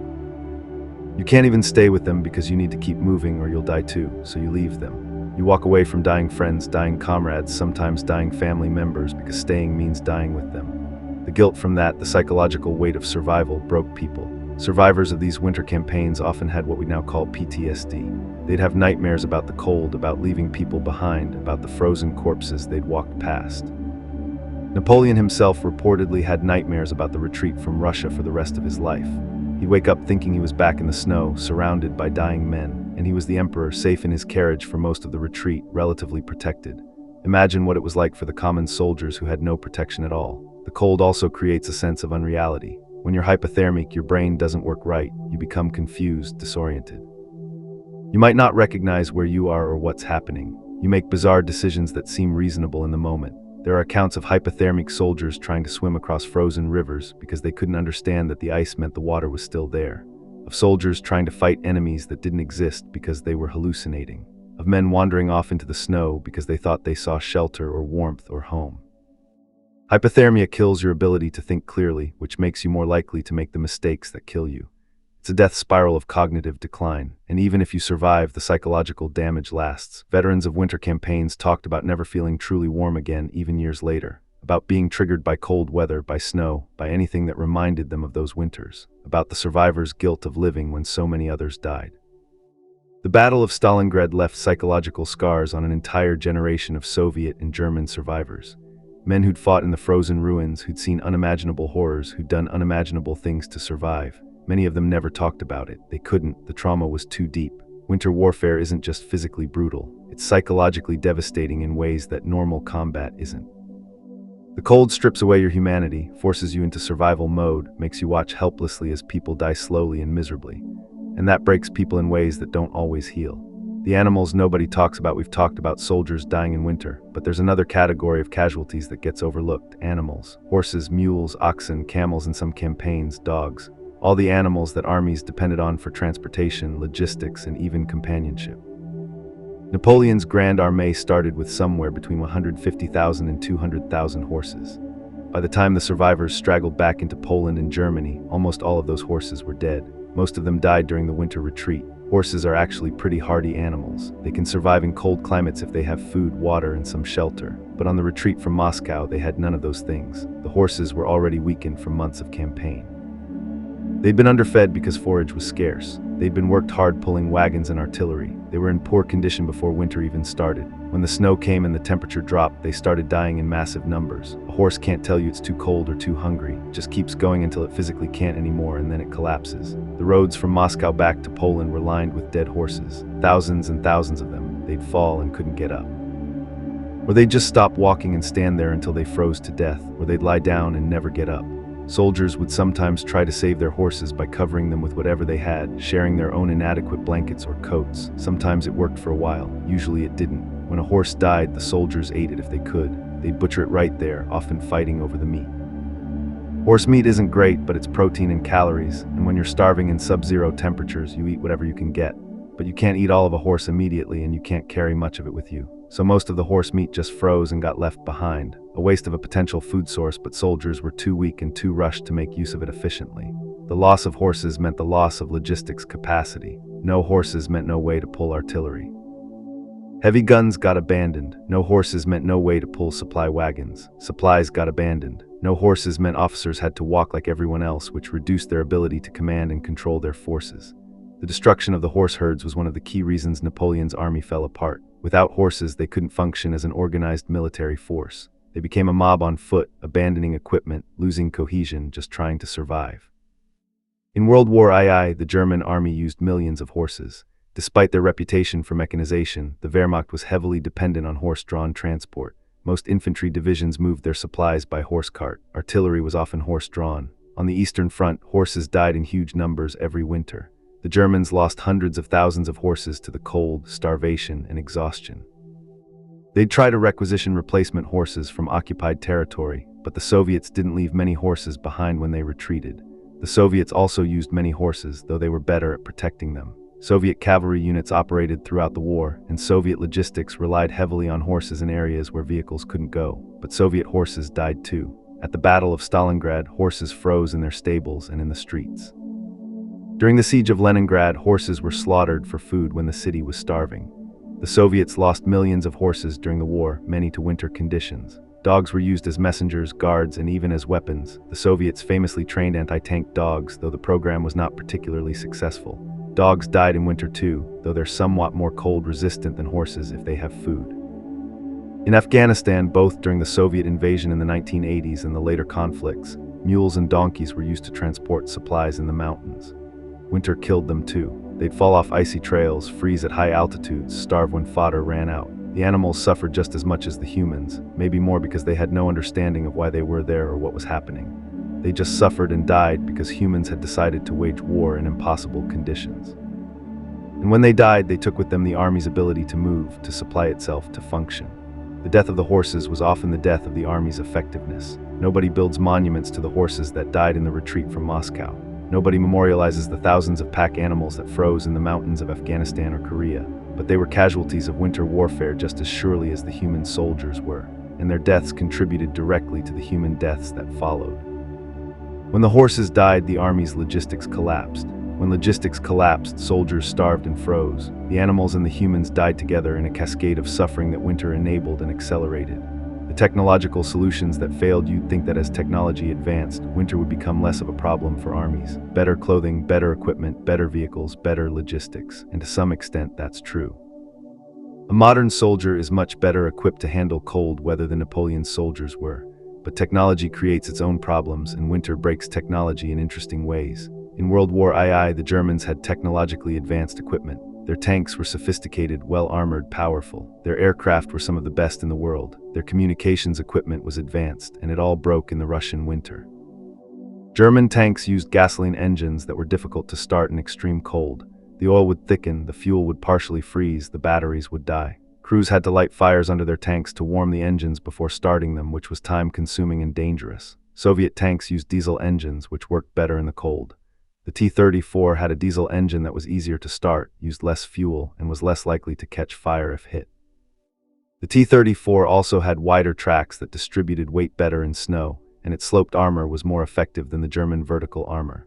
The T-34 wasn't necessarily a better tank in all conditions, but in winter, in snow, and extreme cold, it was significantly better than the German tanks. Soviet crews could start their tanks and be moving, while German crews were still trying to get their engines warm enough to turn over. German aircraft had similar problems. Engines wouldn't start, hydraulics froze, lubricants stopped working, fuel had to be heated before use, runways froze and became unusable. The Luftwaffe's effectiveness dropped dramatically in winter. Soviet aircraft were designed for cold weather operation. They had heaters for fuel and oil. They used different lubricants. They could operate from rough, frozen airfields. Again, not necessarily better aircraft in all conditions, but better suited to the environment. German infantry weapons had problems too. The MP-40 submachine gun, standard issue for many German soldiers, would jam in extreme cold. The Luger pistol, beloved by German officers, was famously unreliable in cold weather. Soviet PPSH submachine guns and Mosin-Nagant rifles were cruder, simpler weapons, but they worked in the cold. There's a general principle here. Complicated, sophisticated technology tends to be more vulnerable to extreme conditions. Simple, robust technology is more reliable. The Germans valued precision engineering, tight tolerances, sophisticated design. This worked great in normal conditions. In extreme cold, tight tolerances meant parts that froze together. Sophisticated design meant more things that could break. The Soviets valued simplicity and reliability. Soviet equipment was often crude by German standards, but it worked when it needed to in the conditions where it had to operate. This same pattern appeared in other conflicts. In Korea, American vehicles and weapons had cold weather problems. Batteries died, oil froze, weapons jammed. The military had to develop specific cold weather lubricants and procedures. Modern militaries have largely solved these problems through better engineering and better preparation. Modern vehicles use synthetic oils that work in extreme cold. Electronics are designed to operate in temperature extremes. Soldiers have layered clothing systems that can adapt to different conditions, but winter still causes problems. Electronics still drain batteries faster in the cold. Vehicles still need more maintenance. Soldiers still get frostbite if they're not careful. And in a prolonged winter campaign, even modern equipment starts to break down. Metal fatigues from temperature cycling. Seals crack. Batteries eventually die. Everything wears out faster in extreme conditions. During the Soviet war in Afghanistan in the 1980s, Soviet helicopters and vehicles had to be modified for high-altitude mountain operations in winter. Engines had to be upgraded because they couldn't produce enough power in the thin, cold air. Even with modifications, equipment failure rates were high. Technology helps. Modern armies are much better equipped for winter warfare than historical armies were, but winter still imposes costs. Equipment still breaks. Soldiers still suffer. The advantage has shifted toward the prepared and away from the unprepared, but winter is still dangerous. And there's a psychological effect too. When soldiers depend on technology and that technology fails, it's demoralizing. German soldiers in World War II were told they had the best equipment, the most advanced technology. When that technology failed in the Russian winter, it shattered their confidence. Soviet soldiers knew their equipment was crude. They didn't expect sophistication. So when it worked despite being simple, it was reassuring. Technology is only as good as its ability to function in the conditions where it's needed. And winter has a way of finding the weaknesses in any technological system. The exceptions when winter warfare succeeded. Not every winter campaign ended in disaster. Some armies managed to fight effectively in winter conditions. Let's look at what made them different. The Soviet Red Army, despite suffering terribly in the early years of World War II, eventually became very effective at winter warfare. They learned from the winter war against Finland, where Finnish tactics had embarrassed them. They studied what worked and what didn't. Soviet winter offensives in World War II were often successful. The counteroffensive at Moscow in December 1941 pushed the Germans back. The encirclement at Stalingrad happened in winter. The offensives of 1943-1944 that pushed the Germans out of Soviet territory were often conducted in winter conditions. What made the Soviets effective? Several things. First, proper equipment. Soviet soldiers had winter uniforms that actually worked. Quilted jackets, fur hats with ear flaps, felt boots called valenki that kept feet warm. They looked less sharp than German uniforms, but they kept soldiers alive. Second, appropriate technology. Soviet vehicles and weapons were designed for cold weather. They didn't break down as easily. Soldiers could maintain them without specialized tools or training. Third, tactical adaptation. The Soviets used winter as a weapon. They'd attack during the coldest months when German mobility was limited. They'd attack at night when it was coldest because their soldiers were better equipped to handle it. Fourth, logistics. Soviet supply lines were shorter. They were operating on their own territory, retreating toward their industrial base. They could stockpile supplies and prepare positions during fall, then use them during winter offensives. The Finns, as we discussed, were extremely effective in winter warfare during the Winter War and later during the continuation war against the Soviet Union. They used skis for mobility, white camouflage for concealment, and intimate knowledge of terrain to their advantage. Finnish tactics emphasized small unit actions. Rather than mass formations, they used small groups of soldiers on skis who could move quickly through forests and attack from unexpected directions. This worked because the terrain, frozen forests and lakes, favored mobility over mass. The Finns also understood that winter limited enemy options. Soviet forces stuck to roads because their vehicles couldn't move through deep snow. Finnish soldiers on skis could go anywhere, which gave them tactical flexibility. During World War I, some mountain units became effective at winter warfare through necessity. Italian Alpini and Austrian Kaiserjäger fought in the Alps year-round, including through brutal winters. They learned to build ice fortifications, to move on glaciers, to fight in conditions that would have been impossible for regular infantry. These units succeeded because they specialized. They trained specifically for mountain and winter conditions. They had specialized equipment: ice axes, crampons, skis, winter weight tents. They weren't trying to do normal warfare in abnormal conditions. They were doing specialized warfare in the conditions where they'd be fighting. The German mountain troops, the Gebirgsjäger, were also effective in winter mountain conditions. During the invasion of Norway in 1940, they operated successfully in Arctic conditions. They had proper equipment and training for cold weather. The key difference between successful and unsuccessful winter warfare seems to be preparation and adaptation. Armies that prepared specifically for winter, that equipped and trained their soldiers properly, that adapted their tactics to winter conditions, could fight effectively. Armies that tried to do normal warfare in winter conditions, that relied on standard equipment and tactics, failed. Napoleon tried to fight his normal campaign of rapid movement and decisive battles. It didn't work in Russia in winter. Hitler tried similar tactics with mechanized forces. Also didn't work. The Soviets adapted. They slowed down, focused on defense and attrition, used winter as an ally. The Finns adapted even more extremely, completely changing how they fought to match the conditions. The lesson is that winter warfare requires fundamentally different approaches. You can't just take a summer army and send it into winter. You need different equipment, different tactics, different logistics, different expectations. Armies that understood this could succeed. Armies that didn't understand this died in large numbers while learning the lesson, but even successful winter warfare was costly. Soviet casualties in winter offensives were often enormous. Finnish casualties in the Winter War were proportionally very high. Winter mountain warfare in World War I killed thousands through avalanches, exposure, and the sheer difficulty of operating at high altitudes in freezing conditions. Success in winter warfare isn't about avoiding casualties. It's about accomplishing objectives despite the conditions, and the cost in human suffering is always high. The modern reality, so what about today? Have modern militaries finally solved winter warfare? Sort of. Modern technology and training make winter warfare more feasible than it was in Napoleon's time or even Hitler's time. But winter is still extremely challenging, and modern armies still struggle with it. The US military has extensive cold weather training programs. The Army has the Northern Warfare Training Center in Alaska. The Marines have Mountain Warfare Training Center in California. Special operations forces train in Arctic conditions regularly. Modern soldiers have layered clothing systems that can adapt to different temperatures and activity levels.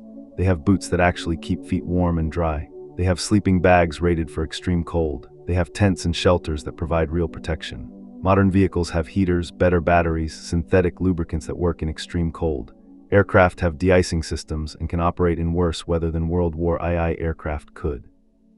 Communications equipment is more reliable. Satellites work in any weather. Radios have batteries that last longer in the cold. GPS navigation works regardless of visibility, but winter still imposes costs. In Afghanistan, US and NATO forces face cold weather in the mountain regions every winter. Operations slowed down. Helicopter flights were limited by weather. Soldiers still got frostbite. Equipment still broke down more frequently. The terrain in Afghanistan is similar to terrain where winter has historically been devastating. Mountains, limited roads, long supply lines, harsh conditions. Modern technology helped, but it didn't eliminate the problem. During the Iraq War, winter was less of an issue because Iraq doesn't get extreme cold, but it does get cold enough to cause problems. Soldiers weren't as prepared for cold weather in Iraq, and some units suffered from inadequate winter clothing during the first winter there. Russia continues to see winter as a strategic advantage. Russian military doctrine explicitly includes winter warfare. Russian equipment is designed for cold weather operation. Russian soldiers train for it. If there were ever a major conflict in Northern Europe or Arctic regions, winter would be a significant factor. NATO has been increasing cold weather training in recent years, partly in response to Russian actions and partly because climate change is opening up Arctic regions to potential military operations. Climate change is actually creating a weird paradox. Overall global temperatures are rising, but Arctic regions are becoming more militarily relevant. As ice melts, shipping routes open up, resource extraction becomes feasible, and nations are positioning themselves for Arctic presence. This means more military activity in extreme cold weather conditions, more potential for winter warfare even as winters get milder overall. Modern militaries can fight in winter, but it's still expensive, difficult, and dangerous. It still requires specialized equipment and training. It still imposes higher casualty rates and equipment loss rates than summer operations. And if a military isn't prepared, if they don't have the right equipment or training, winter will still destroy them. The basic physics haven't changed. Humans still need to stay warm. Equipment still fails in extreme cold. Logistics still become harder. The difference is that now we know this. We've studied the historical examples. We've developed doctrine and equipment. We train for it. But knowing something and being prepared for it are different things. And even with preparation, winter warfare is brutal. The ghosts of Napoleon's soldiers, frozen on the road from Moscow, would probably tell us that some things don't change. Winter kills, it just does. Technology can mitigate it, preparation can reduce it, but the cold is still the cold, and armies still die in the snow. The civilian cost, we've spent a lot of time talking about soldiers freezing and dying, but there's another category of victims in winter warfare that gets even less attention: civilians. When armies march through territory in winter, when battles are fought in populated areas, when cities are besieged during the coldest months, civilians die in staggering numbers. The siege of Leningrad, which we mentioned earlier, killed somewhere between 1.5 million people over nearly 900 days. The vast majority were civilians, and winter made it exponentially worse. When the siege began in September 1941, Leningrad had a population of about 2.5 million. The city was cut off from the rest of the Soviet Union except for a supply route across Lake Ladoga, which only became usable when the lake froze solid in winter.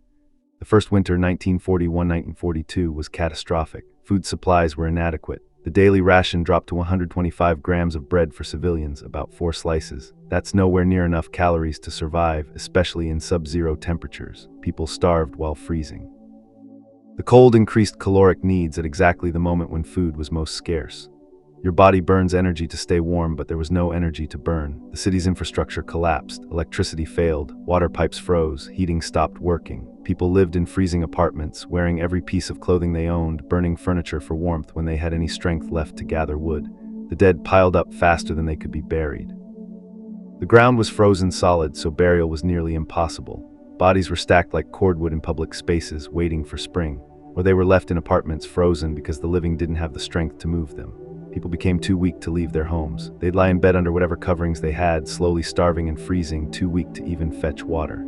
Sometimes entire families would die together in their apartments, and no one would know for weeks or months. There are accounts of people eating wallpaper paste, boiling leather belts and shoes, eating pets, eating rats. In the most desperate cases, there was cannibalism, people killing and eating other people or eating the already dead. This happened, not widely, but it happened because that's what starvation and cold do to human beings. Children suffered particularly terribly. Small bodies have less body mass to generate heat, higher surface area to volume ratios, less fat for insulation. Children died faster than adults in the cold. Orphanages were charnel houses. Schools closed because there were no children left to attend.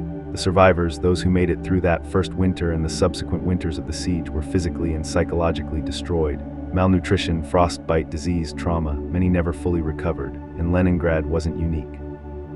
Warsaw during the winter of 1944-1945 saw similar suffering during the aftermath of the Warsaw Uprising. The city was largely destroyed, its population displaced, and winter killed thousands of refugees and remaining civilians. On the Eastern Front generally, millions of civilians died from the combination of warfare, displacement, and winter conditions. When the German army retreated, they often forced civilian populations to flee with them or left them to starve. Soviet civilians caught between the lines, living in destroyed villages without shelter or supplies, died by the thousands every winter. In Korea during the winter of 1950-1951, hundreds of thousands of refugees fled south to escape the advancing Chinese forces. They fled in winter, often with nothing but the clothes they wore. They walked through snow and ice, families with children and elderly trying to reach safety. Many died on the roads. Children froze to death in their parents' arms. Elderly people collapsed from exposure and exhaustion. Refugees who made it to the south often ended up in camps with inadequate shelter and supplies, where they continued to die from cold and disease through the winter. The Korean War created millions of refugees, and winter killed a significant portion of them. Exact numbers are unclear, but estimates suggest hundreds of thousands of civilian deaths from exposure and related causes. In Afghanistan, during the Soviet invasion in the 1980s and the subsequent civil wars and NATO intervention, winter repeatedly killed civilians. Villages would be destroyed in fighting, leaving people homeless in winter. Supply routes would be cut, leaving communities without food or fuel. People would freeze in the mountains trying to flee combat. Afghan civilians were often better adapted to their climate than foreign soldiers, but they still died when their homes were destroyed, their food supplies were taken or destroyed, and they were forced to survive winter without shelter. The pattern repeats throughout history. Civilians aren't combatants, they're not trained for winter survival, they're not equipped for it. When war comes to them in winter, they die, and nobody really counts them. Military casualties get recorded more or less. Battles have historians who document who fought and who died. Civilian deaths in winter from exposure and starvation and disease often go uncounted. They're just numbers, estimates, guesses. We know about 1.5 million people died in Leningrad, but we don't know most of their names. We know hundreds of thousands of Korean civilians died, but we don't have good records of who or where or exactly when. They're the forgotten victims of winter warfare. They didn't choose to be there. They didn't invade anyone, they were just trying to live in their homes, and war and winter killed them. Children especially, old people, sick people, anyone vulnerable. Winter in wartime kills the vulnerable first and worst. Medical nightmares. Let's talk about what trying to practice medicine in winter warfare conditions looks like, because it's its own special horror. Imagine you're a military surgeon during Napoleon's retreat from Moscow. You're trying to treat wounded soldiers in the back of a wagon at night in temperatures well below freezing.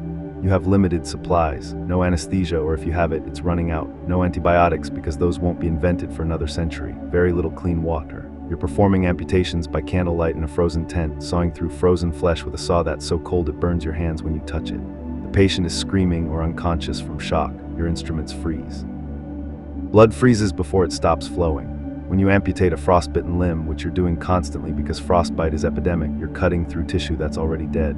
Black, frozen, gangrenous. If you don't amputate, the gangrene will spread and kill the patient. If you do amputate, they might die from shock or blood loss or infection. There's no way to keep wounds clean. Bandages freeze to wounds. When you try to change them, you're ripping off frozen cloth that's bonded to frozen flesh. The patient screams, there's nothing you can do about it. Wounded soldiers who might survive in normal conditions die from hypothermia before you can treat them. Their blood pressure drops from the cold. Their heart rate becomes irregular. They go into shock faster. They die on the operating table not from their wounds but from being too cold. You can't keep your patients warm. There's no heated hospital. There are barely tents. Men lie on frozen ground or in wagons, wrapped in whatever's available, slowly freezing while trying to recover from surgery or wounds. Infections are inevitable. Everything is dirty. Everything is frozen. You can't wash properly. Instruments can't be sterilized effectively. Wounds get infected, and without antibiotics, infected wounds often mean death. During World War II, medicine had advanced significantly. Antibiotics existed. Surgical techniques were better. But winter still made everything harder.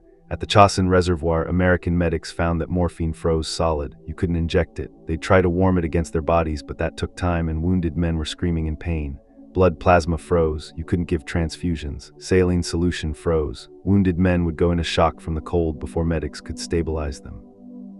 You'd stop the bleeding, apply bandages, and the patient would die anyway because their core temperature dropped too low. Medical evacuation was nearly impossible in extreme cold. Helicopters couldn't fly in bad weather. Vehicles couldn't move on icy roads. Wounded men had to wait for hours or days for evacuation, lying in the cold, often dying before help could arrive. Frostbite created a different medical challenge. Mild frostbite, you could maybe save the tissue if you warmed it carefully. Severe frostbite meant amputation, but you couldn't always tell immediately how severe it was. The tissue would look bad, but maybe it would recover. Doctors had to make decisions about amputation based on incomplete information. Amputate too early and you've taken a limb that might have been saved. Wait too long and gangrene sets in and kills the patient. And there were so many frostbite cases.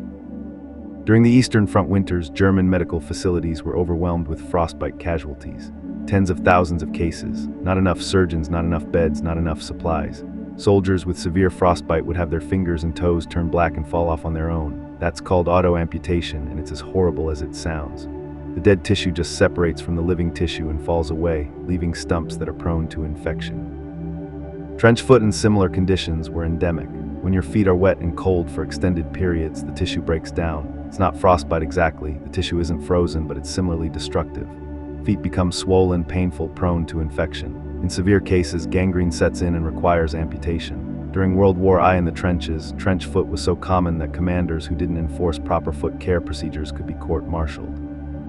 Soldiers were required to change their socks regularly, dry their feet, apply whale oil.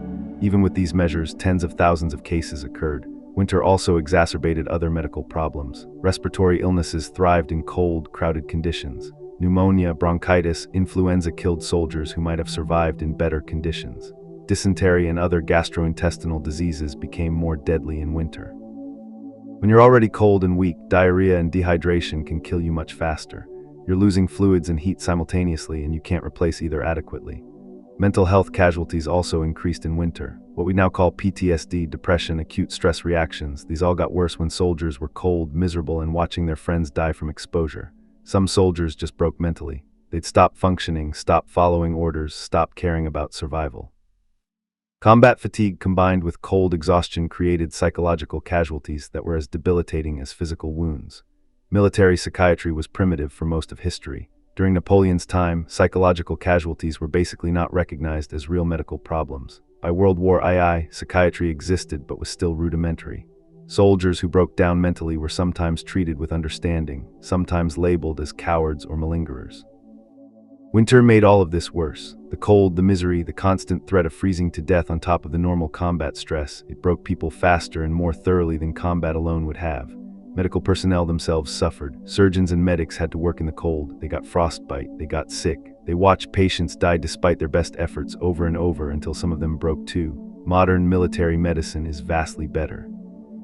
Helicopters can evacuate casualties quickly in most conditions. Hospitals can be heated. Antibiotics work wonders. Surgical techniques have advanced enormously. Understanding of cold weather injuries is much better, but winter still makes everything harder. Medical evacuation is still weather dependent. Treating casualties in field conditions in extreme cold is still difficult. Frostbite is still a significant cause of casualties in cold weather operations. The fundamental problem hasn't changed. Human bodies are fragile, cold damages them in multiple ways, and trying to repair the damage in cold conditions with limited resources is incredibly difficult. The medics and surgeons who have tried to save lives in winter warfare conditions deserve recognition they rarely get. They worked in impossible conditions with inadequate tools, watching people die who shouldn't have died, all while freezing themselves. Often failing because winter doesn't care how skilled you are or how hard you try. The cold kills, and sometimes medicine just can't stop it. The strategic delusions, let's talk about the strategic thinking or lack thereof that led to these disasters, because it's not like these leaders didn't know winter existed. They knew, they just thought they could avoid it or overcome it, or that it wouldn't matter. Napoleon knew about Charles XII's disaster in Russia. He'd studied it. He was a military history buff. He knew that invading Russia and getting stuck there in winter was a death sentence. His plan was to avoid that. He'd invade in summer, force a quick, decisive battle, make Alexander surrender, and be done before winter. Simple. Except Alexander didn't cooperate. The Russians kept retreating. They wouldn't fight the decisive battle Napoleon needed. And Napoleon kept following them deeper into Russia because turning back would be admitting failure. This is a common pattern. Leaders commit to a course of action and then sunk cost fallacy takes over. We've come this far, we've invested this much. We can't turn back now, just a little further, just one more battle, just a little more time. Napoleon sat in Moscow for 5 weeks waiting for Alexander to surrender. 5 weeks that he absolutely did not have. If he'd left Moscow in mid-September instead of mid-October, the retreat would have been earlier, warmer, possibly survivable. But he couldn't admit that the campaign had failed. He couldn't accept that Alexander was just going to ignore him. So he waited, and by the time he accepted reality and ordered the retreat, winter was already coming. Hitler made similar mistakes. He knew about Napoleon. He'd read about it. His generals warned him about the risks of winter in Russia, but he thought he'd be different. His plan was to win before winter. Blitzkrieg, lightning war. Destroy the Soviet army in the first few months, capture Moscow, and the Soviet Union would collapse. Simple, except the Soviet Union didn't collapse. They kept fighting. They kept retreating and raising new armies. And Hitler, like Napoleon, couldn't admit that the plan had failed. He kept pushing forward, kept insisting on capturing Moscow, kept refusing to allow retreats or withdrawals even when they made strategic sense. When winter came and his army was clearly not prepared, he blamed his generals. He fired field marshals. He took personal control of military operations. He ordered troops to stand fast and not retreat, which often just got them encircled and destroyed. He never admitted that the fundamental strategic concept, conquering the Soviet Union quickly, was flawed. He kept insisting it would work next summer if they just tried harder, if they just didn't retreat, if they just had more willpower. This delusion killed hundreds of thousands of his own soldiers. German forces froze and died because Hitler wouldn't let them retreat to defensible positions with shelter. They had to stay in exposed positions in the cold because Hitler's strategic vision couldn't accommodate the reality of failure. Charles XII made the same mistake. After that catastrophic winter of 1708-1709, he should have retreated, regrouped, maybe negotiated. Instead, he fought the Battle of Poltava with a weakened, frost-damaged army because he couldn't accept that the campaign had failed. There's a psychological pattern here. These were all men who were used to winning. They'd built their identities around military success. Admitting that winter had beaten them would be admitting weakness, admitting that they weren't as brilliant as they thought. So they doubled down, they committed more resources, they pushed harder, they ignored evidence that contradicted their assumptions. They blamed subordinates for failures that were really strategic blunders. This is how organizational failure works. You make a decision, you commit to it. Evidence emerges that the decision was wrong, but admitting you were wrong has costs to your reputation, your authority, your self-image, so you rationalize. You find reasons why the evidence is misleading or why the plan will still work if everyone just tries harder. And in winter warfare, this kills people. Every week you delay admitting failure and ordering a retreat is another week of soldiers freezing to death. There's also often political pressure that prevents rational strategic decisions. Napoleon couldn't just abandon the Russian campaign. He'd told all of Europe he was going to defeat Russia. His legitimacy as emperor depended on military success. Admitting defeat would weaken his political position. Hitler couldn't admit failure because Nazi ideology was built on the idea of German superiority and inevitable victory. The whole regime's legitimacy depended on winning. Losing to the Soviets, whom Nazi ideology considered inferior, was ideologically impossible to accept. So they kept fighting, kept feeding soldiers into the meat grinder, kept pretending that victory was possible because the alternative, admitting defeat, was psychologically and politically unacceptable. Modern militaries are supposed to be better at this. Professional military education emphasizes realistic assessment, flexibility, willingness to adapt. Military doctrine includes procedures for withdrawal and retreat.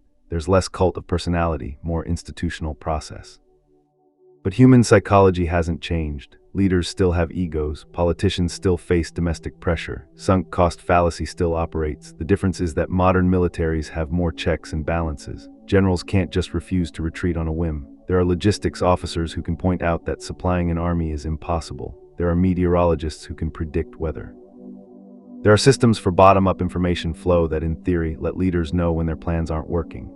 In theory. In practice, hierarchical organizations still struggle with truth-telling. Subordinates still hesitate to tell superiors that their plans are failing. Leaders still sometimes shoot the messenger instead of hearing the message. The strategic lesson of winter warfare is simple. You need realistic planning, honest assessment, and willingness to adapt when circumstances change. You need to know when to quit, but that lesson is hard to learn because it conflicts with fundamental aspects of leadership psychology and organizational culture. Leaders are supposed to be confident, decisive, persistent. Quitting looks like weakness, so they don't quit, they keep going. And in winter, that means people die. Napoleon, Hitler, Charles XII, they were all brilliant in their own ways. They'd won battles and campaigns that seemed impossible. But they shared a fatal flaw. They couldn't adapt their strategic vision to match reality. They couldn't admit when they were beaten. And winter doesn't care about your previous victories or your reputation or your ideology. Winter just kills the unprepared. Killed their armies because they couldn't accept that they needed to stop, turn around, and try something different. That's the strategic lesson. But it's a lesson that's almost impossible to internalize when you're the one making the decisions, when everything depends on you being right, when admitting failure means losing everything. So the pattern repeats. Leaders make ambitious plans. Reality doesn't cooperate. Winter comes, people die. And the next generation of leaders thinks they'll be different, smarter, better. They usually aren't. Good night. So here we are, hours later, and we've covered a lot of frozen ground. Napoleon's catastrophic retreat, Hitler's repeating the same mistakes, Charles XII freezing in Ukraine, the British getting slaughtered in Afghanistan, the Chosin Reservoir, Leningrad, the Winter War, different centuries, different technologies, different ideologies, but the same basic story repeating over and over. Armies march into winter unprepared, the cold kills them. Their leaders refuse to adapt until it's too late. Soldiers, civilians, animals, they all die in the snow. The pattern is so consistent it's almost boring. Almost, except for the fact that we're talking about millions of human beings suffering and dying in some of the most miserable ways imaginable. Freezing to death is slow, it's painful, it's terrifying, and it happened to soldier after soldier, civilian after civilian, century after century. You'd think we would have learned by now, and in some ways we have. Modern militaries understand winter warfare better. Equipment is better. Training is better, logistics are better. We've studied the historical failures and developed doctrine to avoid repeating them. But the fundamental reality hasn't changed. Winter is dangerous, cold kills. If you're not prepared, if you don't respect the environment, if you push too hard and get caught unprepared, people will die. The lesson is simple. Don't fight in winter unless you're ready for it. And if you absolutely must fight in winter, be prepared, be realistic, and be willing to adapt when things don't go according to plan. But that lesson is harder to apply than it sounds, because wars don't always wait for good weather. Enemies don't cooperate with your timeline. Leaders have egos and political pressures. Soldiers follow orders even when those orders lead into frozen hell. So winter will probably keep destroying armies. Maybe not on the scale of Napoleon's disaster or Hitler's Eastern Front. Modern technology and knowledge make those kind of catastrophic losses less likely. But winter will still kill soldiers who aren't prepared. It will still break equipment. It will still make logistics nearly impossible. It will still create suffering on a scale that's hard for people who have never experienced extreme cold to imagine. The frozen corpses we've talked about tonight, Napoleon's soldiers on the road from Moscow, German soldiers at Stalingrad, Chinese soldiers at Chosin, civilians in Leningrad, they're all warnings. They're all lessons written in frost and blood. Most of them didn't choose to be there. They were following orders, serving their countries, just trying to survive. And winter killed them anyway, because winter doesn't distinguish between willing and unwilling participants. It just kills the unprepared. So maybe remember them, not as statistics or historical anecdotes, but as people who suffered and died in the cold because someone made bad strategic decisions, because someone didn't prepare adequately, because someone refused to adapt when circumstances changed. And maybe, just maybe, the next time someone proposes marching an army into winter conditions, someone will remember these stories and say, actually, that's a terrible idea. Let's not, probably not, but maybe. Anyway, that's the story of winter destroying armies. 3.5 hours of ice, snow, frozen corpses, and strategic failure. Not exactly cheerful, but definitely sleep-inducing in that grim historical way. Stay warm out there, and if you're ever in a position to invade Russia, maybe wait until summer, or better yet, just don't. Good night. The forgotten winters. Actually, before we completely wrap this up, there are a few more winter disasters worth mentioning. Smaller ones, maybe less famous, but still instructive in their own terrible ways. Let's talk about the Donner Party, which wasn't military, but shows what winter does to unprepared people in an extreme way that's worth understanding. In 1846, a group of American pioneers heading to California got trapped in the Sierra Nevada mountains by early snow. They weren't an army. They were just families trying to get to California for a better life. They got stuck in the mountains in November. The snow came early and heavy that year. They couldn't move forward, couldn't move back. They built crude shelters and waited for spring. They ran out of food in December. By January, they were starving. By February, some of them had resorted to cannibalism, eating the bodies of those who'd died. Of the 87 people who got trapped, 48 survived to reach California in the spring. The rest died of starvation, exposure, and disease. It wasn't warfare, but it shows what winter and isolation do to people. The same desperation, the same impossible choices, the same slow horror of watching people die while you can't do anything to help them. The Donner Party is famous in America as a cautionary tale, but militarily, armies have faced similar situations repeatedly. Trapped by weather, running out of supplies, forced into desperate measures to survive. The main difference is scale and organization. Let's go back further. The Battle of Toten in 1461, during the English Wars of the Roses, was fought in a snowstorm. It was March, late winter, and a blizzard hit during the battle. Soldiers fought in heavy snow, in freezing temperatures, unable to see clearly. The battle lasted all day. Maybe 50,000 men fought, which was enormous for a medieval battle. Casualties were catastrophic, possibly 28,000 dead, though medieval numbers are always uncertain. Many died not from wounds, but from exposure, from lying wounded in the snow, from drowning in freezing streams while trying to flee.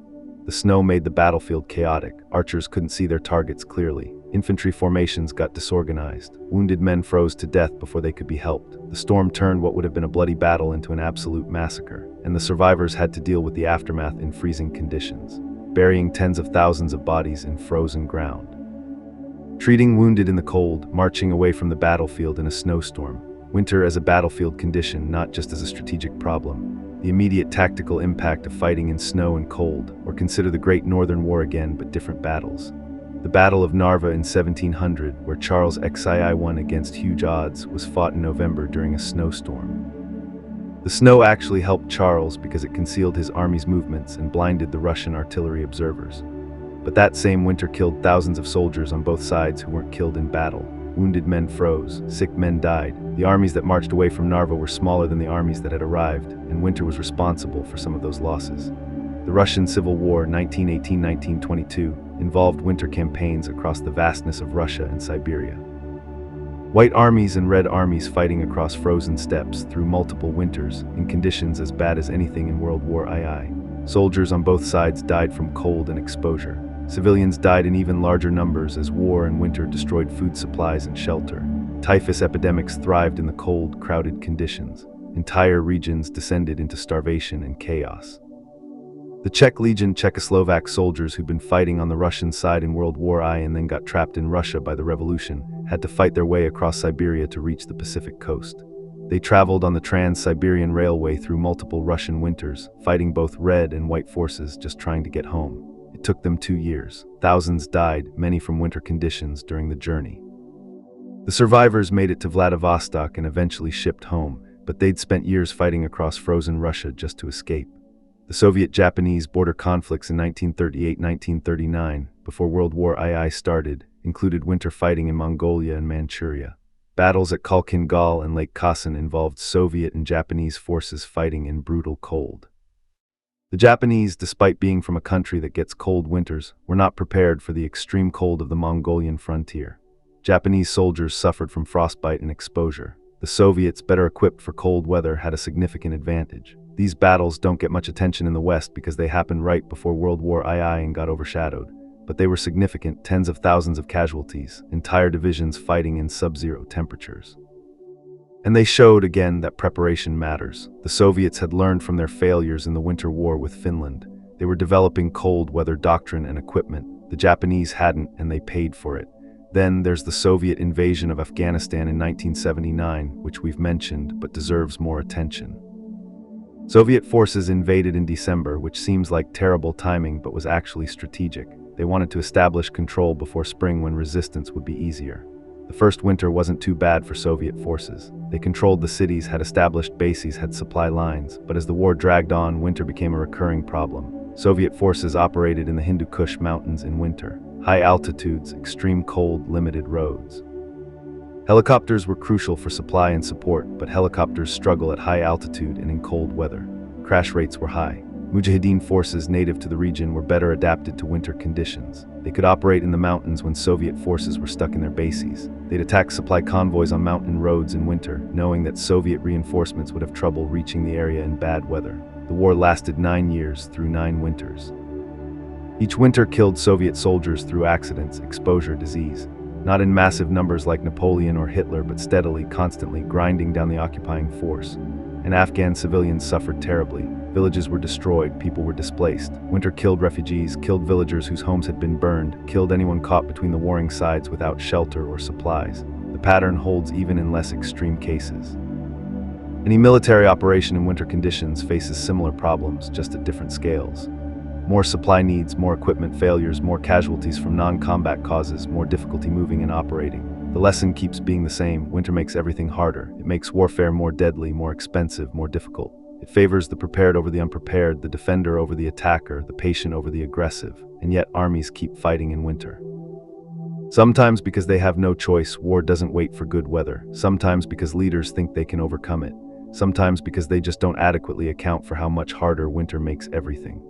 The final lesson, so what's the ultimate takeaway from all of this? What should we learn from centuries of armies freezing and dying? The obvious lesson: don't fight in winter unless you absolutely have to, and if you do, be prepared. But there's a deeper lesson about hubris, about the limits of human power, about respecting forces that don't care about your ambitions or your genius. Napoleon was possibly the greatest military mind of his generation. Brilliant tactician, master of logistics, inspirational leader, and winter destroyed his army. Hitler commanded the most technologically advanced military force in the world in 1941. Modern weapons, mechanized warfare, air power. And winter helped destroy his army. Winter doesn't care about your intelligence or your technology or your willpower. It's a physical reality that imposes costs. If you don't pay those costs up front through preparation, you'll pay them later through casualties. There's something almost reassuring about that. In a way, winter is one of the last great equalizers. It doesn't matter how powerful you are, how many battles you've won, how advanced your technology is. If you're not prepared for the cold, you'll suffer like anyone else. The great generals and dictators who thought they could overcome winter through genius or willpower learned otherwise. The cold doesn't negotiate. It doesn't care about your reputation. It just does what it does, and you either adapt or die. This applies beyond warfare, really. Any human endeavor that ignores physical reality will eventually fail. You can be brilliant, determined, powerful, but if you're working against the fundamental laws of nature, nature will win.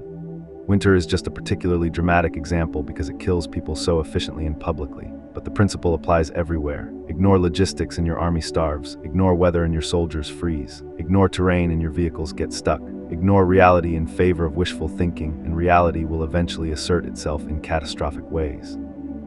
Modern militaries understand this better than historical ones. There's more emphasis on realistic planning, on respecting physical constraints, on preparing for worst-case scenarios.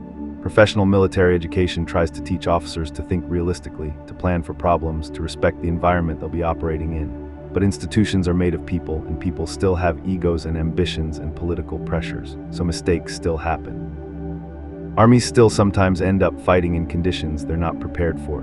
People still die unnecessarily because someone made optimistic assumptions that turned out to be wrong. The hope is that we learn, that each generation studies the mistakes of previous generations and tries not to repeat them, that the frozen corpses of Napoleon's soldiers, Hitler's soldiers, all the others serve as warnings. Sometimes we do learn. Modern winter warfare doctrine exists because people studied historical failures and figured out what went wrong.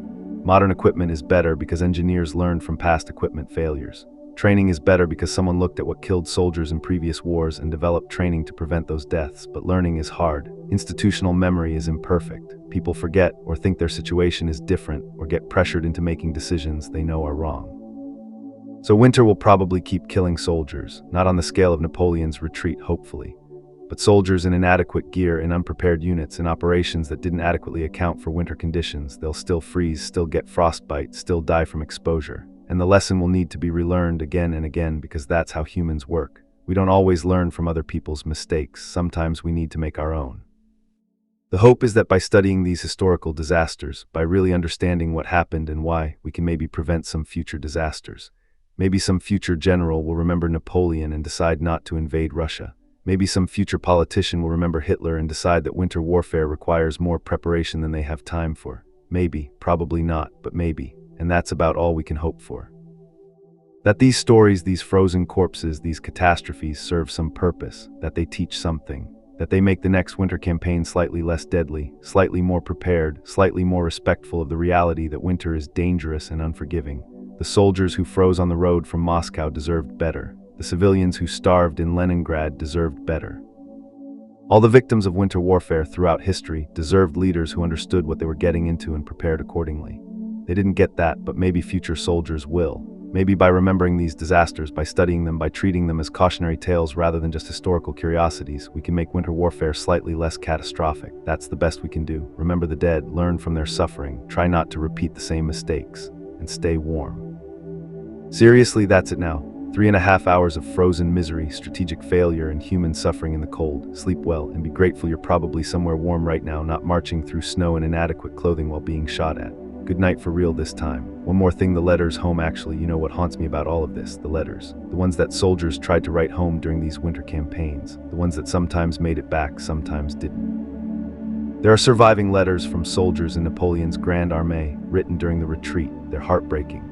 Men writing to their wives, their mothers, their children, trying to explain what's happening to them, trying to stay optimistic even as they're freezing and starving. We are marching through difficult conditions, but I'm well and hope to see you soon. Written by someone who probably died a week later in the snow. The cold is severe, but French soldiers are brave and we will prevail.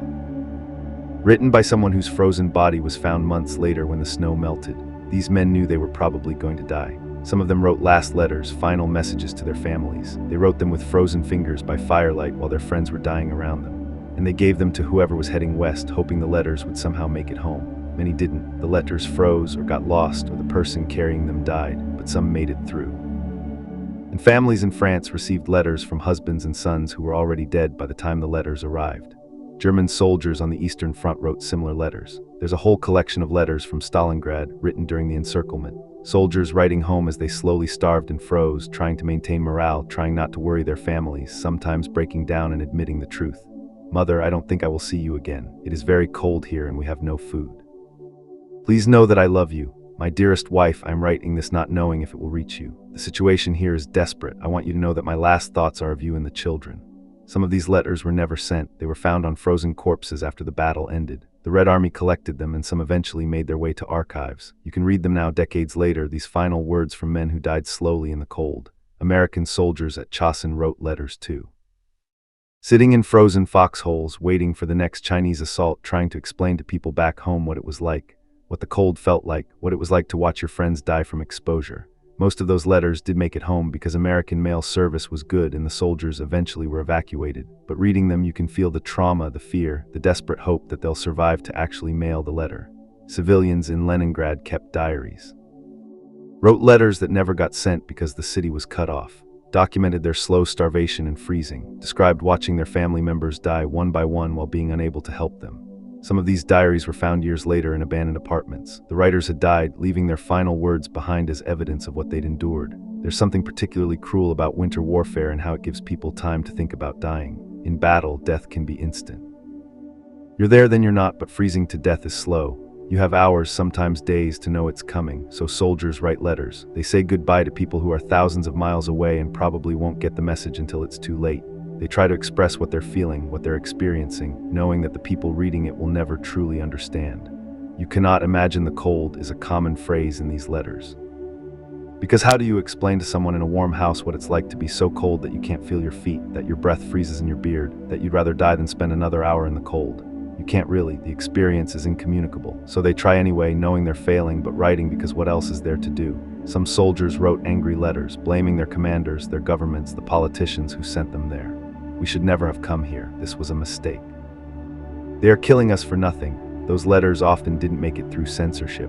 Military postal services would intercept them, destroy them, sometimes punish the writers. Can't have soldiers criticizing the war effort in letters home. Bad for morale on the home front, so those complaints died in the snow with the men who wrote them. Only occasionally do we find them in archives now, evidence that soldiers knew even at the time that what was happening to them was a preventable disaster. And then there are the letters that never got written. The soldiers who were too cold, too exhausted, too demoralized to write, or who had no writing materials because those had been abandoned or lost or traded for food.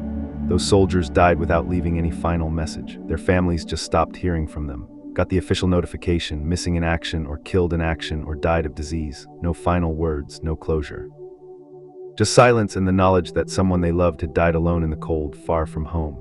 Reading these letters now, decades or centuries later, you realize that these weren't just statistics. These weren't just numbers of casualties. These were individuals with families, with lives, with hopes and fears and loves. They didn't want to die in the snow. They wanted to go home. They wanted to see their children grow up, to grow old with their spouses, to live normal lives. Instead, they froze to death on some frozen road or battlefield, and maybe they got to write one last letter that maybe made it home to tell their families they'd been thinking of them at the end.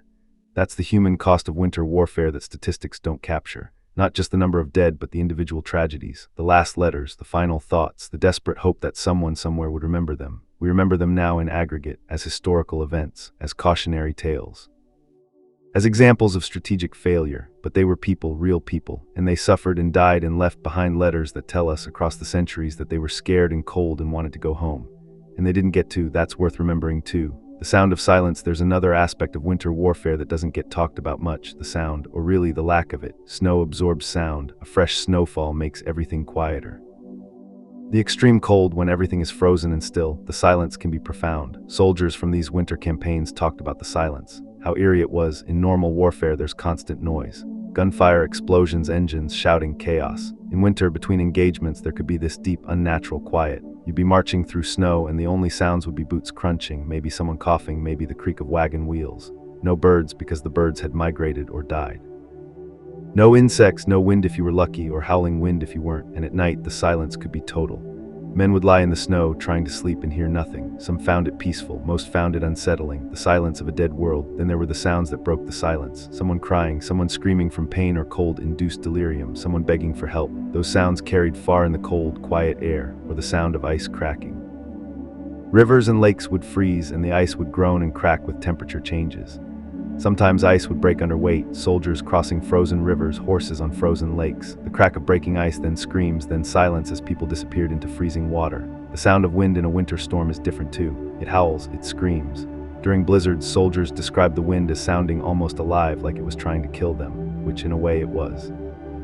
And there were the sounds you didn't want to hear. The crack of a rifle shot in the distance, the rumble of artillery, the shouts of an attack, because those sounds meant you had to move to fight when you were already so cold and tired that moving seemed impossible. Veterans talked about how they'd sometimes hear things that weren't there. Auditory hallucinations from exhaustion and hypothermia, voices calling their names, music, bells, their brains creating sounds to fill the unnatural silence. Or they'd hear real sounds but not be able to react. Someone would call for help and you'd hear them, but you'd be too cold and tired to move. so you just lie there listening to someone die, unable to help. The silence after a battle in winter was particularly heavy. No moaning from the wounded because they'd frozen to death. No sounds of survivors regrouping because everyone who could move had already left. Just snow-covered bodies and silence. Leningrad during the siege had its own soundscape. The silence of a city with no electricity, no traffic, no normal city sounds. Just the crunch of footsteps in snow, occasional distant explosions from German artillery, and the awful quiet of mass death. People described how the silence itself was demoralizing. Humans are social animals. We use sound to communicate, to maintain social bonds. Silence isolates us. And in Leningrad, the silence of winter combined with the isolation of siege created a psychological environment of profound loneliness and despair.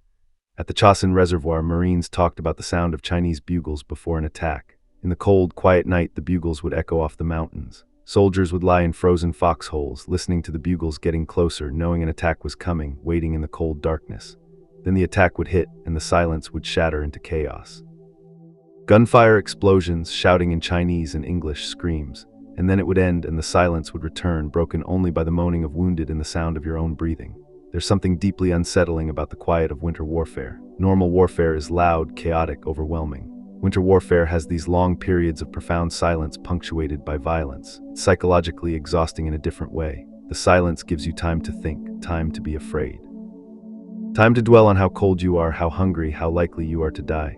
In the chaos of normal combat, you're too busy to think. In the silence of winter, you have nothing but your thoughts, and your thoughts, when you're freezing and starving, are not good company. Some soldiers preferred the noise of combat to the silence of waiting. At least when you're fighting, you're doing something. You're not just sitting in the cold, waiting to freeze, listening to the silence. The silence of winter warfare is the sound of death approaching slowly. Not the sudden violence of battle, but the gradual, inevitable end that comes with cold and time. And it's a silence that the survivors carried with them.